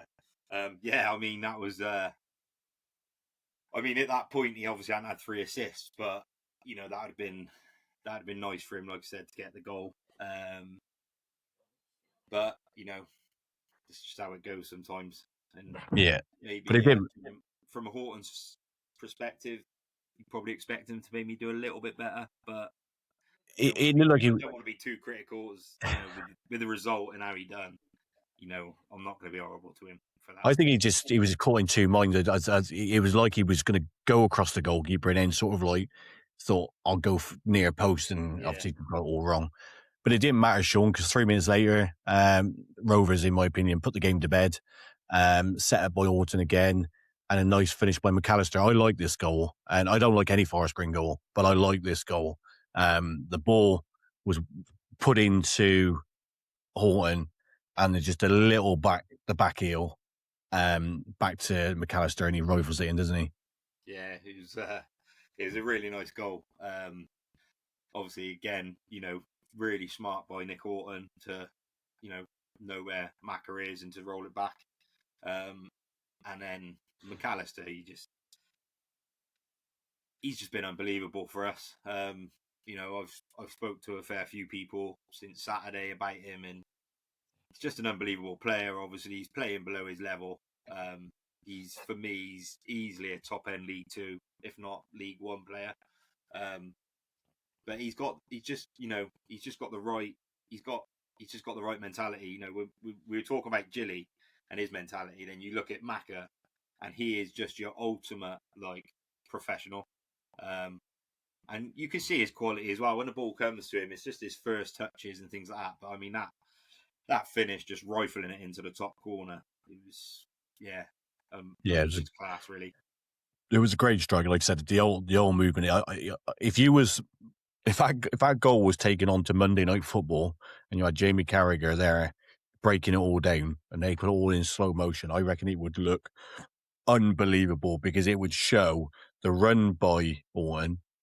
Then when he does the little back heel, back to the shift of their defenders, literally took two of them out the game, and then just gave McAllister that space then to rifle it in. No, like I say, it was unbelievable by Horton, and then and it was nice that Macca finished it as well. It just that really topped it off, I thought. Yeah, great goal. Do you think that I'm sure when we had Robbie on a few weeks ago, he said that Rovers have a option. Do you think if Rovers don't go up, do you think as we all know, and he's probably one of Rovers' highest earners because of his quality. But do you think do you think he's got the ambition that if Rovers don't go up this season, he probably knows that this is now the time he needs because he's 26, isn't he? That he needs to go into the Football League. Yeah, I think we got the option. I don't think he's going to stay, even if we wanted him to. He probably does want to, maybe go higher or something. But he's probably one of the only players I would say over the last few years through a double relegation and last season. He's one of the only players that you could probably go, do you know what? I'd wish him well, shake his hand and let him pick. What happens if he ended up at Cheltenham? Would you still wish him well? No, I'd chin him.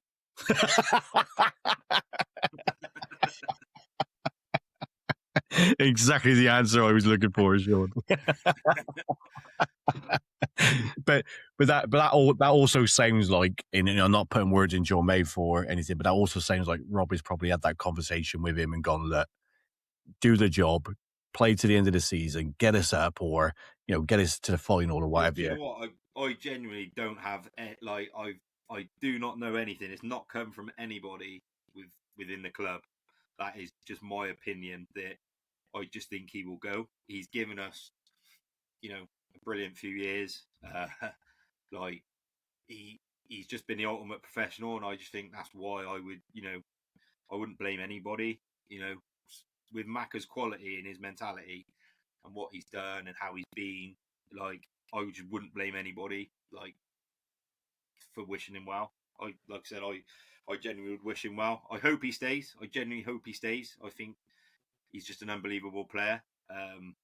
And, I know there's all this talk about wages and things, but he's one that probably warrants big wages. No, that wasn't a dig at say a Rovers. Probably pay him, what he wants. Yeah. If I was a multi-millionaire myself, I'd probably offer to pay his wages myself as a fan. That's just how much I rate him. I think he's great, and I don't want to see him go. He's the one player that obviously because I've got to watch most of your games and stuff like that. He's the one player I look at and I think, yeah, he's way above the level he's playing at. Way above. Yeah. Way below, rather. Sorry. Class, and I think he will have clubs coming in for him. 12 months left as well. It's up to Forest Green then what they want to do if they get a half decent offer come in. And like I said, it's one of them where as a club and a player, if a half decent offer comes in and he wants to go, you like I said, you'd probably respect his wishes. Yeah. So do you think then if Rovers are in the Football League next season, and pray to God they're not, that McAllister will be at Forest Green? You got a good chance he might still be at Forest Green, but if you don't, did the writings on the wall? It's a good question. I'd love it. I'd hope so. Yeah, I would hope so. If we got promoted, I would hope he stays. Again, I don't know. It all depends on the clubs that come in for him, and then it's there's some big clubs out there, big money, that probably even with the money Rovers have probably couldn't compete with. So, but I wouldn't. I'd like to hope he'd stay if we did manage to get up. And I do hope he stays even if we don't manage to get up. I just can't see it personally. Yeah, I agree with you. He's one of those players that if you don't go up, you probably go, yeah, go on have your day in the Football League again because short career, isn't it? You can't really discount any big Scottish clubs coming in for him. Mind, Yeah, no. Premiership. You've got teams up there, and it's close. It's right on his doorstep. Then, and again, it's something that he might want. You don't know. He's been down here now for a while, and sometimes they get a little bit homesick, don't they? And he might want to go back to Scotland. And I don't think he'd be short of offers in the Scottish Premiership. No, I agree. But anyway, 2 minutes after his goal, Rovers I said to you, the only time Brackley seemed to be in your box, it led to a Forest Green Rovers counter-attack, and you did counter-attack. Alton with his third assist, hat-trick of assists for the day. For your favourite player, Gilly, and he fires home. Yeah, like you said, great counter-attack. And then just a great finish. I wasn't expecting it to go in at that point. It wasn't only Gilly, but we seemed to be slipping over a lot. Like the surface seemed to be quite moist, if you like. A lot of players kept slipping over. I think Gilly did a couple of times, so I was half expecting him to slip as he went to hit it, but moist. That's the word of the day, moist.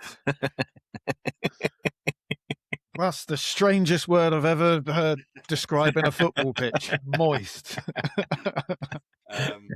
But yeah, no, he finished it lovely into the far bottom corner. It was a nice little finish, and don't get me wrong, I'm happy for Gilly. Like I said, he's got so much ability, and he could score a lot more goals. I think it's just keeping his head grounded and a little bit more. I've said it myself.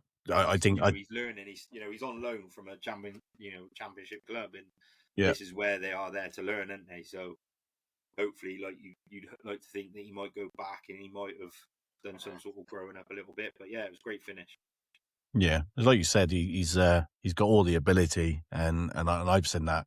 I think his best game for you this season was away at Scunthorpe, even though you lost. I thought you were brilliant up there, and he shows what sort of player he is. But actually, like I said, ability is one thing, attitude was another. You always see a lot of players, i.e., Ravel Morrison, who have never, gone on to have brilliant careers because the attitude outweighs their ability, and so. We'll save the best to last, Sean. 87th minute, Mendy scores from 25 yards, and it is 25 yards. I paused it and on my computer and got my measuring stuff out I use for work, because I thought, if that's 30 yards, then I need my glasses. He's one of those ones, I think the commentator, if he commentated on it again, it's one of those ones when you're in the pub with your mate, and every point it goes 20, 35, 40, 50 yards, and it's from your own penalty spot. But nevertheless, 25 yards, he rifles it home. A brilliant goal. What a way to score your first goal for the club. Just, it was just an unbelievable strike, wasn't it? I mean, he's obviously picked the ball up. We were stood directly behind it. As soon as it left his foot, you could see it was going in. Had a nice bit of movement on it and dip, and it's just unbelievable, and not bad for a centre back, is it? No, it was weird, wasn't it? Because when he hit it, he must have got over that ball, because when he hit it, it's sort of like it dipped really quick, didn't it? Yeah. I think, again, we've spoke about Mendy a lot. He's been an unbelievable player for us since he's come in. I think, I said it right at the very start of the season when we played Slimbridge. I said, you can see he's going to be, some player. I know that was only against Slimbridge then, but you could just see the way he swaggered about the pitch with the ball. And I think this season's proven that. He had an offer in January, and then he's carried on. And I was surprised it's taken this long for him to get his goal, because he has played in midfield. But what a goal to open up your account. You remember that one, and then just quickly on him. Obviously he could have gone to Hearts in January, and I think you've said it yourself that for a period of time, it seemed like it was affecting him, his performance. But do you think he's over that now? Do you think he's because he seems to have picked up over the last few weeks, doesn't he? Yeah, I think when you look at the bigger picture, I think that would affect anybody. You'd probably be lying if you said it didn't affect you. But yeah, I think now we're coming into sort of the end of the season. Playoffs almost there or thereabouts. They're almost certainly, guaranteed. anyway. Certainly. So I think now, I think all the players, you can see there's a different sort of aura about them. They're all going out there and just getting on with the job in hand. And I think they all want to try and achieve something special this season, which was probably looking unlikely a couple of months ago. Which now they seem to be, hitting that form again from the start of the season. Yeah, Robbie mentions this only it's now 5 wins in 7. And football's a funny game. Before we get on to Robbie's thoughts, it's a funny game. Like Robbie actually messaged me Saturday asking me about a player. I'm not going to mention the player's name, but how we got on Saturday. And we just got. I said to him, I feel that Rochdale, if Rochdale don't go finish second now, they're losing the playoffs because they've been in control of their own destiny for so long. And obviously they slipped up on Saturday, and that gutting feeling of finishing second now and going to go into the playoffs, I reckon they're struggled to pick themselves up. Now for Forest Green, Sean, you're currently 6th, and obviously the aim for you now would be try and get 5th, so you would have an home tie against Scunthorpe. But do you think it's probably better? And people might laugh at me saying this, but you look at the teams you've got in the playoffs. You've played Scunthorpe, and you've had mixed results against them and other teams. But if you finish 7th, yes, you'll have an away tie. But Bournemouth are the only one who haven't beaten you this season. You've beaten them and drew with them. Do you think there's some sort of thing, maybe if you can't get 5th, that 7th is probably the better position to finish in if you're going to have an away tie? Not, I don't know. Really, Doesn't matter, does it? I would like to think we can try and scrape a home tie. I think Dave, he spoke about it previously, and he with Gloucester. I think last season they played away, didn't you, Dave? Yeah, away semi, away finals. I don't It's a think lot it to really ask. matters. The playoffs are, I don't think it really matters with the playoffs. It's just a gamble, whichever way you go in. I think you're right about Rochdale. I did see a couple of their fans actually say on X that they've conceded like 12 goals in their last 5 games, which that ain't the form that they've been in all season, and that ain't the form that's going to win them the league. And if you go into the playoffs with that type of form, I think you might struggle. Well, I'm just looking at Scunthorpe's fixtures here, and they've got Gateshead away, which is not going to be easy because Gateshead are flying. But then they've got Brackley at home, they've got Wealdstone away, and they've got Eastleigh away. Now, Wealdstone, it wouldn't surprise me if they start having one eye on the FA Trophy final. Eastleigh could be down, or they could be safe by the time then. But my thinking is I obviously with Dave in the Southern League, obviously Gloucester finishing 3rd, they're guaranteed 1 game at home. But even if you finish 6th, you will have both of your playoff games away anyway, because you'll play 2nd or 3rd. So my thinking is here that if you drop down to 7th, you play Bournemouth, and hear me out here, go into Glanford Park in a playoff game where they're likely to probably have about 12,000 there. Because I think Glanford Park owns around about 12,000. They're sell out, so it'll be a massive crowd, a hard pitch to play on, a long way to go, and against a decent side as well. And I'm not saying Bournemouth in, but if you go to Bournemouth, a side that you've taken 4 points off this season, you'll be going there with probably 3,000 on the gate because they don't get massive gates. So do you see what I mean? So do you see what I mean by with Forest Green maybe dropping a position more beneficial? I think It'll be what it'll be, wouldn't it? They're not going to engineer. I think the playoffs are tough. I think whichever way you look at it, it's. If I remember rightly, I'm pretty certain. We've played a team previously. I can't think who it was. It might have been Bristol Rovers or someone. And I think in the league we were unbeaten against them, and in the playoff it might have been Tranmere, and then we played them in the playoffs and then lost. So it's not that I think league form goes out the window. but I think your form against a team that you could play. So I know what you're saying. We're unbeaten against Bournemouth. Could we possibly, maybe that could be a good point. Again, Scunthorpe, like as you said, we lost to him at Glanford Park. They're probably going to pack it out, so it would be tough. But I don't know. I just think when you're in the playoffs, you've just got to go all out and try and do your thing and not be too concerned on how you got on against them in the league. I mean, the players or Robbie might tell you different, but if that's me, I'm not even going to look at the league results when we come up against whoever it is in the playoffs. No, but it was just something I was trying to work out, and I just thought, like I said, it's a good question. I mean, Robbie might be able to give you a better answer than me, but I wouldn't be looking at how we got on against them. I would just be looking at that game and saying, it's one chance and let's go out and do it. And we should have some injuries back by then. I think Etaluku, Reese is back, I think, next Saturday. Etaluku's back the following Saturday. So it'd be nice to get these boys up to speed as well. And it just gives that little bit of extra edge, I think, as well. It's, Etaluku's basically just going to be a new signing again because he hasn't really played at all. Yeah, it'd take him a while to get up to speed was on it. Without putting too much pressure on him, like, Oh, no. been in for half the season. Said, we talk about Gilly's ability, and Sean Etaluku is meant to be something very similar. Yeah. So, and quickly then, Robert's thoughts. He definitely listens to this pod because he hasn't used magnificent for the last two games.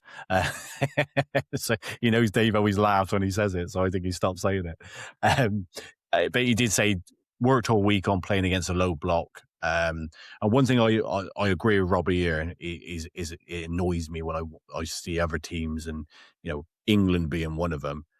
You play against a low block and it is slow, lethargic, it's backwards, it's sideways. But what Forest Green seemed to be doing is what Robbie said he wanted the team to do. They were zipping the ball quickly, and then when they were passing the ball, the player who passed the ball was moving into space rather than staying there and going, "Oh, give it me back." And you're playing 1-2s, it's moving, and that's how you beat the low block, isn't it? Yeah, and I also think probably shooting from distance was part of the conversation because, like we said, there was a lot of long shots. So, yeah, I mean, I would say a lot of that was probably worked on all through the week. Yeah. And he did say that he said after the game, he said he went into the change rooms. He said he praised Nick Horton in front of everybody. He said he had a bit of a dig at the gaffer. He goes, yeah, that's because I played 90 minutes. Yeah. That was, I heard that, yeah. And then I did see a few players tweet Nick Horton the next day and was just like, players play. And if you play them, just making a point of saying if you play them, that's what you're going to get. So, like I said, they're probably right as well. And I think, if you spoke to Robbie would probably say you got to do it consistently and hope that, like I said, on Monday, if he gets a start, hope that he does something similar. Obviously, Monday's going to be, in a way of its own, it's going to be a tough game because Truro and I confirm relegated. Yeah. So it's kind of like no pressure there and just play freely. It doesn't, no matter what they do, it's not going to change their outcome. So they'll probably want to try and finish with a bit of pride to the season. Yeah. And then he just goes on to praise McAllister. And he did say that the sending off helped. And maybe Rovers, on one, maybe two of the goals found a bit of space. Who knows? But I still stick by what I've seen as the highlights. I think Rovers would have gone on to win with 11 men. I was going to say, I think we would have gone on to win. I don't think that changed the result. Maybe it stopped them from attacking us a little bit more as well because you're a man down, so they still have to be a little bit cautious, I guess, with a man down and trying to attack. But yeah, I don't think, like you said, and I've said it, I don't think that changed the outcome of the game. Yeah. And then, like I said, he says 5 wins in 7, and it's obviously important now for the last 4 games is for Forest Green's sake, of course, is to keep that momentum. And like I said, the playoffs is a lottery, isn't it? Yeah. It was nice to get the clean sheet as well for Chris. Chris appreciates them. And He did mention about the clean sheet. Love a clean sheet. Love a clean sheet. I believe that is 11 clean sheets for the season, which is how many sendings off we had? League Two. So for every win you've seen, we've seen a clean sheet. But the big thing you mentioned there, Sean, League Two, full-time football. But no, I'll stick up here, Chris. I think last season, we had 15 clean sheets, and we've had 11 this season. Yeah. So, I don't think we're too dissimilar from last season. But, I know Robbie said it quite a few times. We've signed a lot of players and younger players, and, I think all in all, they've had a good season. Hopefully next season it just gets even better if we don't go up. Yeah, we'll dissect all that on the last pod of the season in terms of obviously we'll be having special pods in terms of Gloucester City and Forest Green for the playoffs, so we'll dissect that more. So that's Forest Green Rovers. Thanks, Sean. Cheers, boys. We'll stay with you and we'll go to Scores on the Doors. Next up is Talk of the County's Prediction League and Scores on the Doors by Sean Baker. How did everybody do this week, Sean? So, I pulled away a little bit. Dave got +3. He didn't get a correct score, but he had 3 correct results. Chris, wasn't a very good day for you. I don't believe you had anything. I only had +2. I had a couple of correct results. And Dan, this was your week with +4. You had a correct score and a correct result. That say it again, Sean. You had a correct score and a correct result. I'll take that all day long. That means Dave is still top with 70. Sorry. I'm now second with 65. Chris is third with 64, and Dan, you're on 59. So you're slowly catching up. You know what the worst thing is there? When you just said I got 4 points, I tried to do the clapping sound and it didn't clap. But when I wanted to do the laughing one, it definitely laughed, didn't it? Sean? Maybe your computer knows. Sean? Yes. What did you get? 2 correct results? Yeah. Yeah, Forest Gump. Yeah, sorry. 63. Now I'm on 65. Yeah, let you off. Yeah. So I pulled away by 1 point then. Yeah. So you've gained a point in the lead. I've just picked Chris over into second, and Dan is cut adrift. I tried Dave's tactic last week of going for the same result for every game, and it really backfired. I did actually notice that when I was going through the results and I was doing the little points. I did actually notice that you. The reason I do it is because I can never remember what I've predicted. So if I give the same result, then I remember what I've gone for. My aim is in tweet now.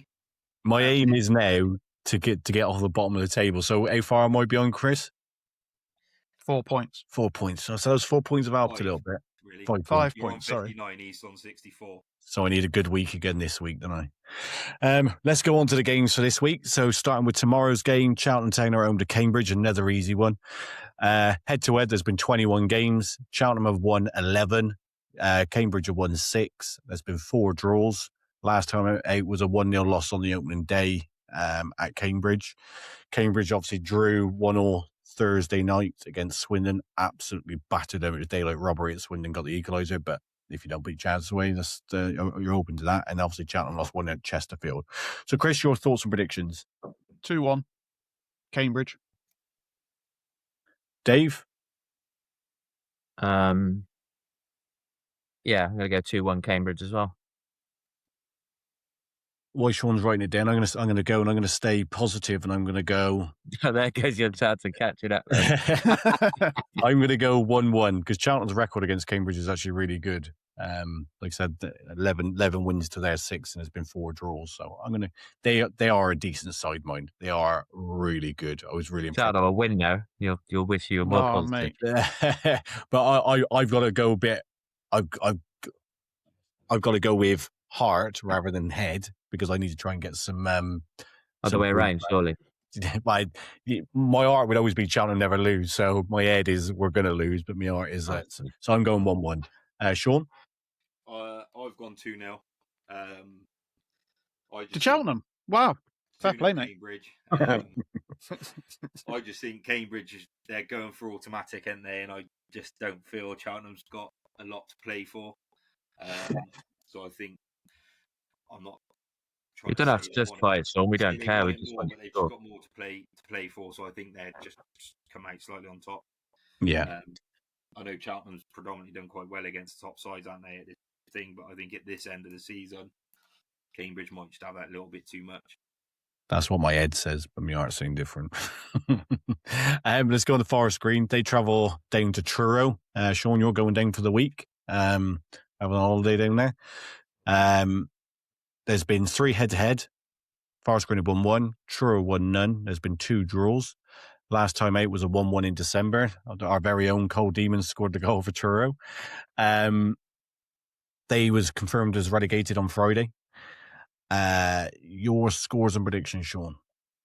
Yeah, as I said at the end of that pod there, going to be one of them games where you just don't know what you're going to get. Truro obviously confirmed relegated, which sometimes takes a bit of pressure off them and they can play a bit freely. Rock bottom, obviously Cheltenham's taken their best player since we last played them and drew 1-1. So I've gone for a 2-0. I think it's going to be a close game. I just think we're just going to pinch a couple of goals and walk out there with a 2-0 win. Dave? I'm going to not go the same result. I'm going to get 3-0 Forest Green. I think Truro are poor. I think comfortable. Did you say 3-0? Yeah. Chris? Well, because Forest Green have kept their monthly clean sheet already, I'm going to go 4-1 to Forest Green. I'm going to go. I think Truro have been absolutely really good at home. And they get good crowds down there for smaller grounders. I'm going to go 2-2. I think it'll be a nice scoring game, but I'm going to go 2-2. Just to clear this up, you said I really need another good week to get off the bottom, and then you've gone for Cambridge to not win against Cheltenham, and you've gone for Truro to not lose against Forest Green. You want to come bottom. In Dan's defence here, their last 2 home games, they drew with Solihull 1-1 and drew with Borehamwood 0-0. We shall see. We will see. Couple of minutes. It was a 92nd minute winner for Yeovil. Thanks, Sean. Look at the alliance, Cheltenham and Forest Green coming together there. And then let's go on to Gloucester City. They are at home to Taunton. The head-to-head, there's been 3 games. Gloucester have won none. Taunton have won 1. Draws 2. Last time out was a 2-1 win for Taunton in December. Dave, your predictions? I'm going to go 3-1 City. 3-1 City. Chris? 2-0. Sean? City. Do you know what I've just realised? I've gone for 2-0 as well. So far I've gone for 2-0, 2-0 and 2-0. So one of them's got to come in. I'm going to go with a 2-1 win City. Gary Johnson to get sent to the stands.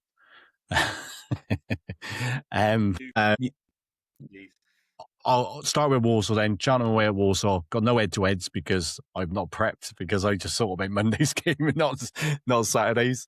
Might be more successful if you just pull a random result out of your head without thinking about it. Let's start with you, Chris. Your prediction at Walsall. 1-0. 1-0. Dave? Oh, bloody hell. Where are Walsall in the league? They're about 8th or 9th. I'll go 2-1 Walsall. Sean? I've gone for 1-1 as well. Sean, will you just do one? You're just copying me now. It's nearly every single one. I wrote all mine down before we started, and you're like just whipping out the same as me. So I saw your little smile as well. I saw your little smile when I said 1-1. I thought you were taking a mickey. No, I had it wrote down. It's all wrote down. they're 11th Walsall, but still only 3 points 11th. off the play. There's 3 points off the playoffs, so. The thing is, they've been quite. They've sort of dropped right out, haven't they? And they've had their second season. It should be a 1-1. Has everybody done that one yet? I'm gonna go 2-1 Walsall. We'll have a good following up there. But yeah, I'm not somewhere we always do well at Walsall, so I'm going to go 2-1 for Walsall.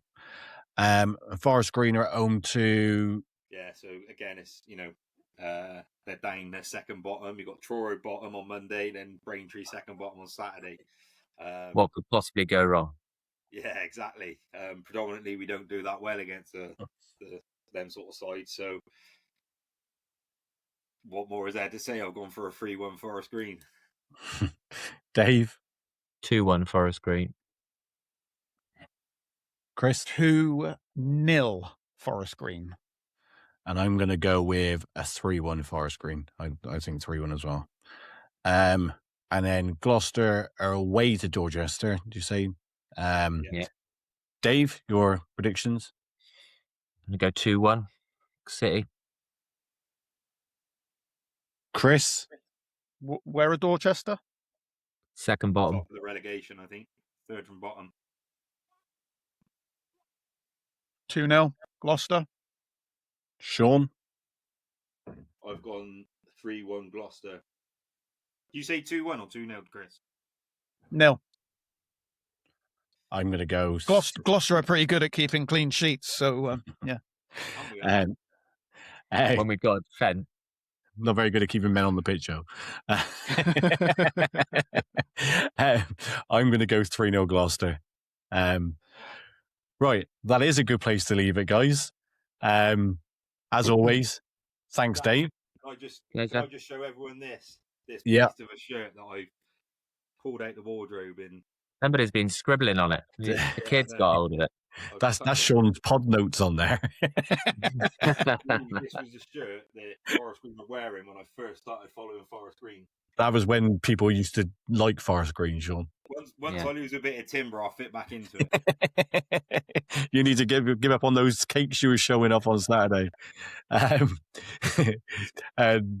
So anyway, thanks for joining us, Dave, as always. Pleasure. Room on the coach to Dorchester if anybody wants to see. Yep.